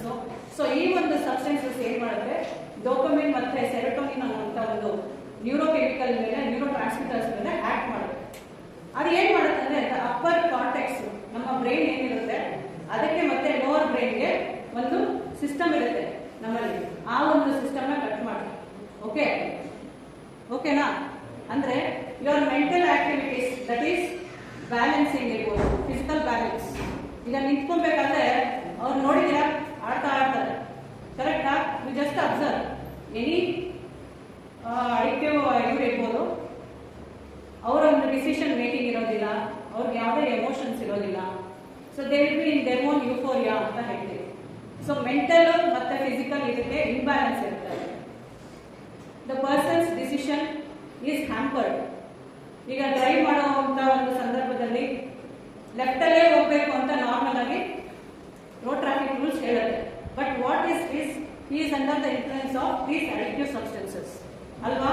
ನೀವು ಗಾಂಜಾ ಅಂತ ಕೇಳಿದ್ದೀರಾ, ಆಲ್ಕೋಹಾಲ್ ಕೇಳಿದ್ದೀರಾ, ಅಗೇನ್ ಅವರ ನಿಕೋಟಿನ್ ಅಲ್ವಾ? ಸೊ ಇವೆಲ್ಲ ವ್ಯಸನಕ್ಕೆ ಒಳಪಟ್ಟವರು ಡಿಸಿಷನ್ ಮೇಕಿಂಗ್ ಅನ್ನುವಂತ ಒಂದು ಇಂಪಾರ್ಟೆಂಟ್ ಏನು ಕಾಗ್ನಿಟಿವ್ ಒಂದು ಆಕ್ಷನ್ ನಾವು ಅವರು ಅದನ್ನ ಕಡಿಮೆ ಮಾಡ್ಬೋದು. ಏನಂದ್ರೆ there is lack of balance between his physical activity and his cognition ಅನ್ನುವಂಥದ್ದು. ಅಂದ್ರೆ ಅವ್ರ ಕೋಆರ್ಡಿನೇಷನ್ ಇರೋದಿಲ್ಲ, ಅವ್ರ ಒಂದು ಫಿಸಿಕಲ್ ಬ್ಯಾಲೆನ್ಸ್ ಇರೋದಿಲ್ಲ. ಸೊ ಹಾಗಾಗಿ ಅವ್ರು ಏನ್ ಮಾಡ್ತಾರೆ, they go in a wrong direction ಅಲ್ವಾ. ಸೊ ಒಂದು ಟಿವಿ ಆನ್ ಆಗ್ಬೇಕಂದ್ರೆ ಏನ್ ಬೇಕಾಗುತ್ತೆ, ರಿಮೋಟ್ ಬೇಕಲ್ವಾ. ಸೊ ಆ ರಿಮೋಟ್ ಎಲ್ಲಿರುತ್ತೆ ಅವ್ರಿಗೆ ಅಂದ್ರೆ ಆ ಸಬ್ಸ್ಟೆನ್ಸ್ ಅಲ್ಲಿ ಇರುತ್ತೆ. ಸೊ ಅವ್ರ ಬ್ರೈನ್ ಏನಂದ್ರೆ ಸ್ವಿಚ್ ಆನ್ ಸ್ವಿಚ್ ಆಫ್ ಆಗೋದೇ. Okay, so he will be in this euphoria. So ಹಾಗಾಗಿ ನಾವು ಹೇಳೋದಿಷ್ಟೇ, ಏನಿ ತಂಬಾಕಿನಿಂದ ಇರ್ಬೋದು ಅಥವಾ ಇದ್ರೆ ವಸ್ತುಗಳ ಸೇವನೆಯಿಂದ ಏನೇನು ಎಫೆಕ್ಟ್ಸ್, ಎಸ್ಪೆಷಲಿ ಇನ್ಫರ್ಟಿಲಿಟಿ ಕೇಳಿದ್ದೀರಾ. So infertility is also one of the side effect of drug abuse. Okay, so infertility ಇರ್ಬೋದು and majorly liver toxicity and renal toxicity is very important. So ಅವ್ರು ಏನಂದ್ರೆ ಅವ್ರು ಎಷ್ಟು ಡೋಸ್ ತಗೋತಾರೆ, especially I V drug users ನೋಡಿದ್ದೀರಾ ನೀವು ಯಾರಾದ್ರೂ. So ದಯವಿಟ್ಟು ನೀವು ನಿಮ್ಮ ಒಂದು ಅಕ್ಕಪಕ್ಕ ಇರ್ತಕ್ಕಂಥ ಒಂದು ಕಮ್ಯುನಿಟಿನ ನೀವು ಓಡಾಡಿ ಫ್ರೀ ಇದ್ದಾಗ ಸೊ ನೋಡಿ ದಯವಿಟ್ಟು. ಅಲ್ಲಲ್ಲಿ ವೈಸ್ ಇರುತ್ತೆ, ಇಂಜೆಕ್ಷನ್ ವೈಸ್. ಸೊ ಅದು ಹೆಂಗಂದ್ರೆ ಹಂಗೆ ಡೋಸಸ್ನ ಅವರು ಇಂಜೆಕ್ಟ್ ಮಾಡ್ಕೋತಾರೆ. ಒಂದು ಡೈರೆಕ್ಟ್ ಅಪ್ಪ ಅಂದ್ರೆ ಟ್ರೆಮೆಡಾಲ್ ಇರ್ಬೋದು ಅಥವಾ ಬೇರೆ ಬೇರೆ ಇಂಜೆಕ್ಷನ್ಸ್ ನ ಹಾಕೋತಾರೆ. ಅವ್ರಿಗೆ ಏನ್ ಗೊತ್ತಿರುತ್ತೆ, is not a medical person. 1 vial ಹಾಕೋತಾರೆ, 2 ವೈಲ್ ಹಾಕೋತಾರೆ, 3 ವೈಲ್ ಹಾಕೋತಾರೆ, ಐವಿ ಲೈಕ್ ಡೈರೆಕ್ಟ್ ಆಗಿ. ಸೊ ಒಂದು ಲೋಕಲ್ ಇಶ್ಯೂ ಆಗುತ್ತೆ, ಲೋಕಲ್ ಇನ್ಫೆಕ್ಷನ್ಸ್ ಆಗುತ್ತೆ. ಸಿಸ್ಟಮಿಕ್ ಸೈಡ್ ಎಫೆಕ್ಟ್ಸ್ ಅಂದ್ರೆ CNS ಅಂದ್ರೆ ನಮ್ಮ ನರ್ವಸ್ ಸಿಸ್ಟಮ್ ಮೇಲೆ ಅದು ಒಂದು ಪರಿಣಾಮ ಬೀರುತ್ತೆ. ನೆಕ್ಸ್ಟ್ ನಮ್ಮ ಲಿವರ್ ಇರ್ಬೋದು, ಓವರ್ ಡೋಸ್ ಆಗಿ ಲಿವರ್ ಇಂದನೇ ಎಲ್ಲ ಮೆಟಬಲೈಸೇಷನ್ ಆಗುವಂಥದ್ದು. ಸೊ ಹೆಚ್ಚಾಗಿ ನಾವು ಈ ಒಂದು ಸಬ್ಸ್ಟೆನ್ಸ್ ನ ಸೇವನೆ ಮಾಡಿದಾಗ ಲಿವರ್ ಫೇಲ್ಯೂರ್ ಆಗುತ್ತೆ, ಕಿಡ್ನಿ ಫೇಲ್ಯೂರ್ ಆಗುತ್ತೆ ಅಂಡ್ ನಮ್ಮ ಒಂದು ಇಮ್ಯೂನ್ ಕೆಪಾಸಿಟಿ ಏನಿದೆ, ಡಿಫೆನ್ಸ್ ಮೆಕ್ಯಾನಿಸಮ್ ಫಾರ್ ಇನ್ಫೆಕ್ಷನ್ಸ್ ಅದು ಕಡಿಮೆ ಆಗುತ್ತೆ. ಯಾವ್ದಾದ್ರೆ ಅದು ಇನ್ಫೆಕ್ಷನ್ಸ್ ಈಗ ನೋಡ್ತಾ ಇದ್ದೀರಾ, ಎಲ್ಲದಕ್ಕೂ ವ್ಯಾಕ್ಸಿನ್ಸ್ ಇದೆ. ಬಟ್ ಈ ರೀತಿ ನಾವು ಇಮ್ಯುನಿಟಿನ ಕಡಿಮೆ ಮಾಡ್ಕೊಂಡಾಗ ಏನಾಗುತ್ತೆ, ನಮ್ಮ ಡಿಫೆನ್ಸ್ ಮೆಕ್ಯಾನಿಸಮ್ ಕಡಿಮೆ ಆಗುತ್ತೆ. ಹಾಗಾದಾಗ ಹೆಚ್ಚಾಗಿ ನಾವು ಇನ್ಫೆಕ್ಷನ್ಸ್ ಅವರಲ್ಲಿ ನೋಡ್ಬೋದು. ಸೊ ಇದು ಒಂದು ತುಂಬಾ ಇಂಪಾರ್ಟೆಂಟ್. ಇನ್ನೊಂದು ನೀಡಲ್ ಶೇರಿಂಗ್ ಇಂದ ಏನಾಗುತ್ತೆ ಅಂದ್ರೆ ಲೋಕಲ್, ಈಗ ನೀಡಲ್ಸ್ ಯೂಶಲಿ ಪಿಯರ್ ಗ್ರೂಪ್ ಅಂತ ಇರುತ್ತೆ. ಒಬ್ರು ಯೂಸ್ ಮಾಡ್ತಕ್ಕಂಥ ಒಂದು ಸಿರೀಸ್ ನ ಇನ್ನೊಬ್ರು ಯೂಸ್ ಮಾಡಿದಾಗ ಏನಾಗುತ್ತೆ, this is very famous disease that which is transmitting HIV. Yes. So ಇದನ್ನು ಸಹ ಹೆಚ್ಚಾಗಿ ಕಂಡು ಬರ್ತಾ ಇದೆ. ಒಂದು ಅವರ ಒಂದು ಜೀವನ ಶೈಲಿ, ಈ ಒಂದು ಏನೇನು ಐ ವಿ ಡ್ರಗ್ ಯೂಸರ್ಸ್ ಇದು ಮಾಡ್ತಾರಲ್ವ ಅವರಲ್ಲಿ ಈ ಒಂದು ಡಿಸೀಸಸ್ ಜಾಸ್ತಿ ಬರುವಂತ ಸಾಧ್ಯತೆಗಳಿರುತ್ತೆ. ಸೊ ಹಾಗಾಗಿ ದಯವಿಟ್ಟು ನಿಮ್ಮ ಒಂದು ಕಮ್ಯುನಿಟಿನಲ್ಲಿ ಈ ರೀತಿಯಾದಂತ ಒಂದು ಏನಾದರೂ ಚಟುವಟಿಕೆಗಳು ಕಂಡು ಬಂದ್ರೆ ದಯವಿಟ್ಟು 112 ಹೆಲ್ಪ್ಲೈನ್ಗೆ ಕಾಲ್ ಮಾಡಿ. ಮತ್ತೆ ಆರೋಗ್ಯ ಸಹಾಯಕ್ಕೆ ನೀವು ದಯವಿಟ್ಟು ನಮಗೆ ಡೈರೆಕ್ಟ್ ಆಗಿ ಭೇಟಿ ಮಾಡಿ. ಹಾಗೂ ಈ ಒಂದು ಸಮಸ್ಯೆ ಬಗ್ಗೆ ನೀವು ಎಚ್ಚೆತ್ತುಕೊಳ್ಬೇಕು. ನಾವು ಯೂಸ್ ಮಾಡ್ತಾ ಇಲ್ಲ ಅಂತ ಹೇಳಿ ನೀವು ಅದೇ ಸುಮ್ಮನೆ ಇರುವಂತಹ ಒಂದು ದೊಡ್ಡ ಕ್ರೈಮ್ ಆಗುತ್ತೆ. ದಯವಿಟ್ಟು ಇನ್ಫಾರ್ಮೇಶನ್ ನ ಕೊಡ್ಬೇಕಾಗಿ ತಾವೆಲ್ಲರಿಗೂ ಕೇಳ್ಕೊತಾ ಈ ಮಾತು ಮುಗಿಸ್ತೇನೆ. ಈ ದಿನ ಏನು ವ್ಯಸನಮುಕ್ತ ಒಂದು ಸಮಾಜವನ್ನು ನಿರ್ಮಾಣ ಮಾಡೋದಕ್ಕೆ ಒಂದು ಕಾರ್ಯಕ್ರಮವನ್ನು ಆಯೋಜನೆ ಮಾಡಲಾಗಿದೆ. ಈ ಒಂದು ಕಾರ್ಯಕ್ರಮಕ್ಕೆ ಹಾಜರಾಗಿರುವಂತಹ ವೇದಿಕೆ ಮೇಲೆ ಹಾಜರಿರುವಂತಹ ಗೌರವಾನ್ವಿತ ಹಿರಿಯ ಸಿವಿಲ್ ನ್ಯಾಯಾಧೀಶರು ಮತ್ತೆ ಜಿಲ್ಲಾ ಜಿಲ್ಲಾ ಕಾನೂನು ಸೇವೆಗಳ ಪ್ರಾಧಿಕಾರದ ಸದಸ್ಯ ಕಾರ್ಯದರ್ಶಿಗಳಾದಂತಹ ಬಡಿಗೆ ಸಾಹೇಬ್ರೆ ಮತ್ತು ಜಿಲ್ಲಾ ವೈದ್ಯಕೀಯ ಸೇವೆ ಸಲ್ಲಿಸುತ್ತಿರುವಂತಹ ಜಿಲ್ಲಾ ವೈದ್ಯಕೀಯ ಅಧಿಕಾರಿಗಳಾದಂತಹ ಶ್ರೀನಿವಾಸ್ ಅವರೇ ಮತ್ತೆ ಇತರೆ ಎಲ್ಲ ಗಣ್ಯರೇ ಮತ್ತು ಮುಂಭಾಗದಲ್ಲಿರುವಂತಹ ಎಲ್ಲ ನನ್ನ ಪ್ರೀತಿಯ ಸ್ನಾತಕೋತ್ತರ ವಿದ್ಯಾರ್ಥಿನಿಯರೇ ಮತ್ತು ಪತ್ರಿಕಾ ಮಾಧ್ಯಮದವರೇ, ಇವತ್ತು ಈ ಸಮಾಜ ಯಾವ ರೀತಿ ಹೋಗ್ತಾ ಇದೆ ಅನ್ನೋದ್ರ ಬಗ್ಗೆ ವಿದ್ಯಾರ್ಥಿಗಳು ನಾವು ಗಮನಿಸಬೇಕಾಗುತ್ತೆ. ಯಾಕಂತಂದ್ರೆ ಈ ಸಮಾಜ ಮೊದಲು ಯಾವ ರೀತಿ ಇತ್ತು, ಅಕ್ಷರತೆ ಇದ್ದಾಗ ಈ ಸಮಾಜ ಹೇಗಿತ್ತು, ಮತ್ತೆ ಈಗ ಅಕ್ಷರತೆ ದೇಶದಲ್ಲಿ ಹೆಚ್ಚಾಗಿ ಏನು ಒಂದಷ್ಟು ಏನು ಸಮಸ್ಯೆಗಳನ್ನ ಉಲ್ಬಣ ಆಗ್ತಾ ಇದೆ, ಇದ್ರ ಬಗ್ಗೆ ತಾವು ಗಮನ ಹರಿಸಬೇಕಾಗ್ತದೆ. ಯಾಕಂತಂದ್ರೆ ಇಲ್ಲಿ ಅಕ್ಷರತೆ ಜಾಸ್ತಿ ಆದಷ್ಟು ಮೊದಲು ನಾವು ನೋಡುವುದು ಸಮಸ್ಯೆಗಳು ಕಡಿಮೆ ಇತ್ತು. ಯಾಕಂತಂದ್ರೆ ನೀವು ಊರುಗಳಲ್ಲಿ ನೋಡಿರ್ಬೇಕು, ಮೊದಲು ಈ ಕುಡಿತಕ್ಕೆ ಒಳಗಾದಂಥವರು ಯಾರೋ 2, 3, 4 ಜನ ಮಾಡ್ತಾ ಇದ್ರು. ಇವತ್ತು ಈ ಲಿಟ್ರಸಿ ಜಾಸ್ತಿ ಆದಷ್ಟು ಇವತ್ತು ಯಾರಿದ್ದಾರೆ ಕುಡಿದವರು ಹಳ್ಳಿನಲ್ಲಿ ಅಥವಾ ಊರಿನಲ್ಲಿ ನಗರದಲ್ಲಿ ಅಂತ ಹುಡುಕ್ಬೇಕಾಗಿದೆ. ಈ ಒಂದು ಪರಿಸ್ಥಿತಿ ಇವತ್ತು ನಿರ್ಮಾಣ ಆಗ್ತಾ ಇದೆ. ನಿಜವಾಗ್ಲೂ ಇದು ಬಹಳ ಶೋಚನೀಯವಾದಂತ ಒಂದು ಸಂಗತಿ. ಇದನ್ನ ಇವತ್ತಿನ ವಿದ್ಯಾರ್ಥಿಗಳು ತಾವು ಗಮನಿಸಬೇಕು. ತಮ್ಮ ಕರ್ತವ್ಯಗಳೇನು, ಜವಾಬ್ದಾರಿಗಳೇನು, ಈ ಸಮಾಜಕ್ಕೆ ನಾವು ಯಾವ ರೀತಿ ಒಂದು ಒಳ್ಳೆಯ ಸೇವೆ ಕೊಡಬೇಕು, ನಮ್ಮ ಜವಾಬ್ದಾರಿಗಳಿಂದ ನಾವು ಈ ಸಮಾಜವನ್ನು ಹೇಗೆ ಒಳ್ಳೆ ರೀತಿಯಲ್ಲಿ ಕೊಂಡೊಯ್ಯಬೇಕು, ತಾವು ವಿದ್ಯಾವಂತರಾಗಿ ಈ ಸಮಾಜಕ್ಕೆ ಏನು ಸೇವೆ ಕೊಡದೆ ಅಥವಾ ಯಾವುದು ಈ ಒಂದು ಮಾದಕ ಪದಾರ್ಥಗಳಿಗೆ ಒಳಗಾಗಿ ತೊಂದರೆ ಆದರೆ ನೀವು ಗಮನಿಸ್ಬೋದು, ಆ ವ್ಯಕ್ತಿಗೆ ತೊಂದರೆ ಆಗ್ತದೆ, ಅವರ ಕುಟುಂಬಕ್ಕೆ ತೊಂದರೆ ಆಗ್ತದೆ, ಅವರ ಆತನನ್ನು ನೋಡಿ ಆ ಊರು ಕೆಡ್ತದೆ, ಆ ಊರೆಲ್ಲ ನೋಡಿ ಮತ್ತೆ ಸಮಾಜನೇ ಕೆಡ್ತದೆ, ದೇಶನೇ ಕೆಡ್ತದೆ. ಈ ರೀತಿಯಾಗಿ ನಿಜವಾಗಲೂ ಈ ಒಂದು ಏನು ಈ ಮಾದಕೋಸ್ತಗಳಿಂದ ಈ ಸಾಮಾನ್ಯವಾಗಿ ಈಗ ಬರ್ತಾ ಇರುವಂತ ಯೂತ್ಸ್ ಅಲ್ಲೇ ಜಾಸ್ತಿ ಕಾಣ್ತಾ ಇದೆ. ಬಿಡಿ ಸಿಗರೇಟ್ ಆಗಲಿ ಅಥವಾ ಈ ಪಾನ್ಪರಾಗ್ ಅನ್ನೋದು, ಮತ್ತೆ ಈ ಡ್ರಗ್ಸ್ಗಳಲ್ಲಿ ಯಾವುದು ಗಾಂಜಾ ಆಗಲಿ, ಅಫೀಮು, ಈ ಚರಸ್ಸು, ಇಂಥವೆಲ್ಲ ಕೂಡ ಹೆಚ್ಚು ಈ ಏನು ನಾಗರಿಕತೆ ಗೊತ್ತಿಲ್ಲದವ್ರಿಗಿಂತ ನಾಗರಿಕತೆ ಹೆಚ್ಚು ಗೊತ್ತಿರೋರು, ಲಿಟ್ರಸಿ ಜಾಸ್ತಿ ವಿದ್ಯಾವಂತರೇ ಇದನ್ನ ಹೆಚ್ಚಿಗೆ ಬಳಸ್ತಾ ಇರೋದನ್ನ ನಾವು ಪೇಪರ್ಗಳಲ್ಲಿ ನೋಡ್ತಾ ಇದ್ದೀವಿ. ಇದೆಲ್ಲ ಕೂಡ ನಿಜವಾಗ್ಲೂ ಸಮಾಜಕ್ಕೆ ಮಾರಕವಾದಂತಹ ಒಂದು ವಿಚಾರ ಸಂಗತಿ. ಇದನ್ನೆಲ್ಲ ಕೂಡ ತಮ್ಮ ಜೀವನದಲ್ಲಿ ಯಾವುದೂ ಕೂಡ ಇದು ಕಾಣಬಾರ್ದು. ಇದಕ್ಕೆ ನೀವೆಲ್ಲರೂ ಕೂಡ ದೂರ ಇರಬೇಕು. ನಿಮ್ಮೊಂದಿಗೆ ಇರುವಂತಹ ಎಲ್ಲ ಯೂತ್ಸ್ ಅನ್ನ ಸರಿದಾರಿಗೆ ಬರುವ ರೀತಿಯಲ್ಲಿ ನೀವು ಮಾರ್ಗದರ್ಶಿಗಳಾಗಿ ಇರಬೇಕು ಅಂತ ನಾನು ಈ ಮೂಲಕ ತಮ್ಮಲ್ಲಿ ಮನವಿ ಮಾಡ್ಕೊಳ್ತೀನಿ. ಇವಾಗ ಇತ್ತೀಚೆಗೆ ಬಂದಂತ ಒಂದು ಮಾಹಿತಿ ಪ್ರಕಾರ ಇವತ್ತು ಮೊದಲು ನಮಗೆ ಈ HIV ಅನ್ನೋದು ರಾಜ್ಯದಲ್ಲಿ ಭಾಗಶಃ ಏನೂ ಇದ್ದಿರಲಿಲ್ಲ, ಅಂದ್ರೆ 100% ಇದ್ದ ರೀತಿಯಲ್ಲಿತ್ತು. ಇವತ್ತಿನ ನ್ಯೂಸ್ ಅಲ್ಲಿ ಕಂಡಾಗ ಈ ಕರ್ನಾಟಕ ಏನು HIV ನಿಯಂತ್ರಣ ಸೊಸೈಟಿ ಅವರು ಇವತ್ತು ಮಾಹಿತಿ ಕೊಟ್ಟಿದ್ದಾರೆ, ಸುಮಾರು 56,000 ಜನ ಈ HIV ಹೊರದಾಗಿದ್ದಾರೆ ಅಂತ ಇವತ್ತಿನ ನ್ಯೂಸ್ ಅಲ್ಲಿ ನಾವು ಕಂಡಿದ್ದೀವಿ. ನಿಜವಾಗ್ಲೂ ಇದ್ರ ಬಗ್ಗೆ ಕೂಡ ಎಲ್ಲ ಯೂತ್ಸ್ಗಳನ್ನು ಸಾಕಷ್ಟು ಎಚ್ಚರಿಕೆ ವಹಿಸಬೇಕಾಗುತ್ತೆ. ಈ ವಿಚಾರದಲ್ಲೂ ಕೂಡ ಅದು ಕೂಡ ಗಮನ ಇರಬೇಕಾಗುತ್ತೆ. ಯಾಕಂತಂದ್ರೆ ಈ ಸಮಾಜ ಒಂದರಿಂದ ಒಂದು ಏನು ಅಂಟು ಜಾಡ್ಯ ತರ ಹರಡ್ತಾ ಇರ್ತದೆ. ಇದು ಕೂಡ ಒಂದು ರೋಗ, ಅಂಟು ಜಾಡ್ಯ. ಈಗಾಗಲೇ ನಮ್ಮ ವೈದ್ಯರುಗಳು, ಅಧಿಕಾರಿಗಳು ಹೇಳಿದ್ದಾರೆ, ಅದರ ನರ್ವ್ ಸಿಸ್ಟಮ್ ಏನು ತೊಂದರೆ ಆಗ್ತದೆ, ಮತ್ತೆ ಅದ್ರ ಬಗ್ಗೆ ಡ್ರಗ್ಸ್ ಬಗ್ಗೆ ಎಲ್ಲ ಹೇಳಿದ್ದಾರೆ. ಈ HIV ಅಷ್ಟೇ ಇದೆಲ್ಲ ಗೊತ್ತಿರ್ಬೋದು. ಇದು ಒಂದು ಅಂಟು ರೋಗ ಯಾವ ರೀತಿ ಹರಡ್ತದೆ ಅನ್ನೋದು ತಮಗೆಲ್ಲ, ಯಾಕಂದ್ರೆ ಸ್ನಾತಕೋತ್ತರ ವಿದ್ಯಾರ್ಥಿಗಳಾಗಿರೋದ್ರಿಂದ ಇದೆಲ್ಲ ಗೊತ್ತೇ ಇದೆ, ಹೇಗೆ ಹರಡ್ತದೆ ಇದೆಲ್ಲ ಅಂತ. ಆದ್ರಿಂದ ಇದ್ರ ಬಗ್ಗೆ ಕೂಡ ನೀವು ಎಚ್ಚರಿಕೆ ಇರಬೇಕು. ಮತ್ತೆ ಕಾನೂನು ರೀತಿಯಲ್ಲಿ ನಾನು ಒಂದು ವಿಚಾರವನ್ನ ತಮಗೆ ಹೇಳಲಿಕ್ಕೆ ಇಚ್ಛೆ ಪಡ್ತೀನಿ. ಯಾಕಂದ್ರೆ ಈಗ ನೀವು ನೋಡಿರ್ಬೋದು ಫೋಕ್ಸೋ ಆಕ್ಟ್ ಅಂತ. ಈ ಫೋಕ್ಸೋ ಆಕ್ಟ್ ಅಲ್ಲಿ ಏನಾಗ್ತಾ ಇದೆ, ಈ ಸಮಾಜದಲ್ಲಿ ಎಷ್ಟು ಕುಟುಂಬಗಳು ಕತ್ತಲಿನಿಂದ ಕೂಡ್ತಾ ಇದ್ದಾವೆ ಅನ್ನೋದನ್ನ ತಾವುಗಳೆಲ್ಲ ಗಮನಿಸಬೇಕಾಗುತ್ತೆ. ಯಾಕಂದ್ರೆ ಇವತ್ತು ಜೈಲಲ್ಲಿ ಈ ಎಲ್ಲ 70% ಆಫ್ ಅಕ್ಯೂಸ್ಡ್ಗಳೆಲ್ಲರೂ ಬರೀ ಫೋಕ್ಸೋ ಕೇಸ್ನಲ್ಲಿ ಜೈಲಿನಲ್ಲಿ ಪಡಿತಾ ಇದ್ದಾರೆ. ಕಾರಣ ಏನು? ಒಂದು ಹೆಣ್ಣು ಮಗು ಮತ್ತೆ ಒಂದು ಯೂತ್ಸ್ ಇಬ್ರು ಪ್ರೀತಿ ಪ್ರೇಮ ಅಂದ್ಕೊಂಡು ಅವ್ರ ಜೊತೆನಲ್ಲಿ ಓಡಾಡಿ ಅದನ್ನ ಮತ್ತೆ ತಂದೆ ತಾಯಿ ಗೊತ್ತಾಗ ಅವ್ರು ಏನಾದ್ರು ಕಂಪ್ಲೇಂಟ್ ಅನ್ನ ಕೊಟ್ಟಿದ್ದೆ ಆದ್ರೆ ಆಗ ಆ ಹುಡುಗ ಜೈಲಿಗೆ ಹೋಗ್ತಾನೆ. ಸೊ ಈ ಆಕ್ಟ್ ಅಲ್ಲಿ ಬಹಳ ಕಠಿಣತೆ ಇದೆ. ಈಗ ನೀವು ಬೇರೆ ಅಫೆನ್ಸ್ ಗಳನ್ನು ನೋಡಬಹುದು, ಮರ್ಡರ್ ಕೇಸು ಮತ್ತೆ ರೇಪ್ ಕೇಸು ಅಂತ ಮೊದಲಿತ್ತು. ಈಗ ಈ ಫೋಕ್ಸೋ ಕೇಸಲ್ಲಿ ಬರುವಂತಹ ಒಂದು ಏನು ಅಪರಾಧದ ಸಂಖ್ಯೆಗಳಿದಾವೋ ಅವು ಬಹಳ ಕಠಿಣವಾಗಿದೆ.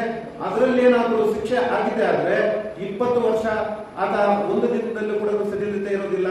ಆದ್ರೆ ಮರ್ಡರ್ ಕೇಸಲ್ಲಿ ಜೈಲಿಗೆ ಹೋದಂತ ವ್ಯಕ್ತಿ ಅದಕ್ಕೆ ಸಡಿಲತೆ ಇರ್ತದೆ.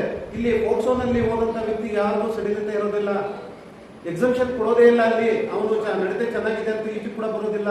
ಆ ರೀತಿ ಇವತ್ತು 18 ವರ್ಷಕ್ಕಿಂತ ಇರುವಂತ ಹೆಣ್ಣು ಮಕ್ಕಳು ಯಾರೇ ಆಗಲಿ ಒಬ್ಬ ಹುಡುಗನ ಜೊತೆ ಏನಾದ್ರೂ ಆ ಪ್ರೀತಿ ಪ್ರೇಮ ಅಂತಂದ್ಬಿಟ್ಟು ದೈಹಿಕವಾಗಲಿ ಅಥವಾ ಯಾವುದೇ ರೀತಿಯಲ್ಲಿ ಆಕೆ ಹೆಣ್ಮಗಳನ್ನ ಬಳಸಿಕೊಂಡಿದ್ದೆ ಆದ್ರೆ ಈ ಒಂದು POCSO act protection of children from sexual offences ಅಂತಂದ್ಬಿಟ್ಟು 2012 ಬಂದಿರುವಂತಹ ಆಕ್ಟ್ ಬಹಳ ತೀವ್ರತೆ ಇದೆ. ಅದು ಕೂಡ ನಿಮಗೆ ತಿಳಿದಿರಬೇಕು. ಮತ್ತೆ ನಿಮಗೆ ಗೊತ್ತಿರುವಂತ ಹೆಣ್ಮಕ್ಳು ಕೂಡ ಇದು ತಿಳಿ ಹೇಳಬೇಕು, ಗಂಡ್ಮಕ್ಳು ಕೂಡ ಇದನ್ನ ಎಚ್ಚರಿಕೆ ವಹಿಸಬೇಕು ಅಂತ ಈ ಮೂಲಕ ನಾನು ಹೇಳ್ತಾ ಎಲ್ಲರಿಗೂ ಒಂದು ಮುಂದಿನ ಭವಿಷ್ಯ ಒಳ್ಳೆಯದಾಗಲಿ, ಚೆನ್ನಾಗಿ ದೇಶದ ಒಳ್ಳೆಯ ಸೇವೆ ಕೊಡುವಂತಹ ಅಧಿಕಾರಿಗಳಾಗಲಿ, ಉಪನ್ಯಾಸಕರಾಗಲಿ ಎಲ್ಲ ದೊಡ್ಡ ಹುದ್ದೆಯಲ್ಲಿ ಹೋಗಲಿ ಅಂತ ಹೇಳ್ತಾ ನನ್ನ ಹೆಣ್ಣು ಮಾತುಗಳನ್ನು ಮುಗಿಸ್ತೀನಿ. ಜೈ ಹಿಂದ್. ಎಲ್ಲ ವೇದಿಕೆ ಮೇಲೆ ಇರ್ತಕ್ಕಂಥ ಎಲ್ಲ ಗಣ್ಯಗಳಿದೆ ಹಾಗೂ ವೇದಿಕೆ ಮುಂಭಾಗದಲ್ಲಿರ್ತಕ್ಕಂಥ ಎಲ್ಲ ಈ ಒಂದು ವಿಶ್ವವಿದ್ಯಾಲಯದ ಯಾವತ್ತು ಆತ್ಮೀಯ ಉಪನ್ಯಾಸಕರೇ ಮತ್ತು ನನ್ನ ಆತ್ಮೀಯ ಪತ್ರಕರ್ತರಾದಂತಹ ಅಜಯ್ ಸರ್ ಅವರೇ ಮತ್ತು ಎಲ್ಲ ನನ್ನ ಸ್ನಾತಕೋತ್ತರ ಪದವಿ ವ್ಯಾಸಂಗ ಮಾಡ್ತಕ್ಕಂಥ ಆತ್ಮೀಯರೇ, ನಿಮಗೆಲ್ಲ ಗೊತ್ತಿರೋ ಹಾಗೆ ಈ ಎಲ್ಲ ವೇದಿಕೆಗಳೆಲ್ಲ ಗಣ್ಯರು ಮಾತಾಡಿದರು. ವ್ಯಸನ ಮುಕ್ತ ಭಾರತ ಇದು ಎಲ್ಲ ಯಾವ ರೀತಿ ಮಾಡಬೇಕು ಅಂತ ನಿಮಗೆಲ್ಲ ಗೊತ್ತಿದೆ. ಸೊ ನಾನು ಹೇಳ್ತಿದ್ದೆ ನಿಮಗೆ, ನೀವೆಲ್ಲ ಈಗಿನ ಕಾಲದಲ್ಲಿ ಎಲ್ಲ ಜನ ಮೊದಲೇ ಇದ್ದಷ್ಟು ಇಲ್ಲ, ಈಗ ಬಹಳಷ್ಟು ಚೇಂಜ್ ಆಗಿದೆ ಜಗತ್ತು, ಬದಲಾವಣೆ ಎಲ್ಲ ಈಗ ನಿಯಮ ಹಾಗೆ ನಾವೆಲ್ಲ ಬದಲಾಗ್ತಿದ್ದೇವೆ. ಬಹಳಷ್ಟು ಜನರನ್ನು ನೋಡ್ಬಿಟ್ಟು ಮನುಷ್ಯ ಕೆಲವೊಂದು ಜನರನ್ನು ನೋಡ್ಬಿಟ್ಟು ಕಲಿತಾರಂತೆ, ಇನ್ನೊಂದಿಷ್ಟು ಕೆಲವನ್ನ ತನ್ನ ಒಂದು ಅನುಭವದಿಂದ ಕಲಿತಾರಂತೆ, ಇನ್ನೊಂದಿಷ್ಟು ತಾನು ಪುಸ್ತಕ ಓದಿ ಕಲಿತಾರಂತೆ. ಹೀಗೆ ಎಲ್ಲ ಈಗಿನಲ್ಲೂ ಎಲ್ಲರೂ ಕಲಿಸ್ತಾ ಇದ್ದಾರೆ. ಈಗ ನಮಗೆ ನಿಮಗೆ ಏನು ಅಂತ ಹೇಳಬೇಕಾಗಿಲ್ಲ, ಯಾಕಂದ್ರೆ ನಾವೆಲ್ಲ ಬಹಳಷ್ಟು ಸಮಾಜಮುಖಿಗಳಾಗಿ ಇದ್ದೇವೆ ಮತ್ತು ಸಮಾಜದಲ್ಲಿರ್ತಕ್ಕಂಥ ಎಲ್ಲ ಸಮಸ್ಯೆಗಳೇನಿದೆ, ಈ ಸಮಾಜದಲ್ಲಿ ಏನೆಲ್ಲ ಲಭ್ಯತೆ ಇದೆ, ಸಮಾಜದಲ್ಲಿ ಏನೆಲ್ಲ ಒಳ್ಳೆಯದಿದೆ ಕೆಟ್ಟದಿದೆ ಅನ್ನೋದನ್ನ ನಾವು ನೀವೆಲ್ಲ ತಿಳ್ಕೊಂಡಿದ್ದೀವಿ. ಈಗಲೂ ಸಹ ನೋಡ್ತಾ ಇದ್ದೀವಿ, ಸಮಾಜದಲ್ಲಿ ಒಳ್ಳೇದು ಮಾಡಿದ ಏನಾಗುತ್ತೆ, ಕೆಟ್ಟದ್ದು ಮಾಡಿದ ಏನಾಗುತ್ತೆ ಅನ್ನೋದನ್ನ ನಾವು ಎಲ್ಲ ನೋಡ್ತಿದ್ದೀವಿ. ಕಾನೂನಿಗಿಂತ ದೊಡ್ಡವರು ಯಾರಿಲ್ಲ, ನೋಬಡಿ ಅಂತ ಹೇಳ್ತಾರೆ. ಕಾನೂನಿಗಿಂತ ದೊಡ್ಡವರು ಯಾರಿಲ್ಲ ಅಂತ ಹೇಳಿ ನಿಮಗೆಲ್ಲ ಗೊತ್ತಿರೋ ಹಾಗೆ ನಾವು ಈ ದೇಶದಲ್ಲಿ ಕಾನೂನು ಎಲ್ಲರಿಗೂ ಬಂದೆ. ಇವತ್ತೆಲ್ಲ ನೋಡ್ತಿದ್ದೀವಿ ದಿನ ಬೆಳಗ್ಗೆಯಲ್ಲಿ ಪತ್ರಿಕೆಯಲ್ಲಿ, ಟಿವಿ ಮಾಧ್ಯಮಗಳಲ್ಲಿ, ಮತ್ತೆ ಯೂಟ್ಯೂಬ್ ಗಳಲ್ಲಿ ನೋಡ್ತಿದ್ರಿ, ಫೇಸ್ಬುಕ್ ಗಳಲ್ಲಿ ನೋಡ್ತೀರಿ, ಎಲ್ಲ ಕಡೆ ನೋಡ್ತಿದ್ರಿ. ಈ ದೇಶದ ಪ್ರಧಾನಮಂತ್ರಿ ನರಸಿಂಹ ಅವ್ರಿಗೂ ಸಹ ಏನಾಯ್ತು, ಶಿಕ್ಷೆ ಆಯಿತು. ಮತ್ತು ಬಹಳಷ್ಟು IAS ಅಧಿಕಾರಿಗಳಿಗೆ, ನ್ಯಾಯಾಧೀಶರಿಗೆ, ತೆಲಂಗಾಣದ ನ್ಯಾಯಾಧೀಶರು ಮತ್ತೆ ಅವ್ರಿಗೂ ಸಹ ಹೈಕೋರ್ಟ್ ನ್ಯಾಯಾಧೀಶರಿಗೆ ಅವ್ರಿಗೂ ಸಹ ಎಲ್ಲ ಕಡೆಯೂ ಯಾರಿಗೂ ಬಿಟ್ಟಿಲ್ಲ ಕಾನೂನು, ಯಾರು ದೊಡ್ಡವರಲ್ಲ ಕಾನೂನಿಗಿಂತ. ಹಾಗೆ ನಾವೆಲ್ಲ ಕಾನೂನನ್ನು ಗೌರವಿಸಬೇಕಾಗಿದ್ದು ನಮ್ಮೆಲ್ಲ ನಿಮ್ಮವರ ಅರ್ಥ ಕರ್ತವ್ಯ. ಯಾರು ಕಾನೂನನ್ನ ಗೌರವಿಸ್ತಾರೋ ಕಾನೂನು ಅವರನ್ನ ರಕ್ಷಿಸುತ್ತದೆ. ಧರ್ಮೋ ರಕ್ಷತಿ ರಕ್ಷಿತ ಅಂತರ್ಮಾಗೆ ಕಾನೂನನ್ನ ಯಾರು ರಕ್ಷಣೆ ಮಾಡ್ತಾರೆ, ಕಾನೂನನ್ನು ಯಾರು ಗೌರವಿಸ್ತದೆ ಅವರಿಗೆ ಕಾನೂನು ರಕ್ಷಣೆ ಮಾಡ್ತದೆ. ಇದು ಖಂಡಿತ ಸತ್ಯ. ಯಾರು ನಮ್ಮನ್ನು ಯಾರು ಏನು ಮಾಡಕ್ಕಾಗಲ್ಲ ಅಂತಂದ್ರೆ ನಾವು ಅನ್ಕೊಂಡದ್ದು ಸುಳ್ಳು.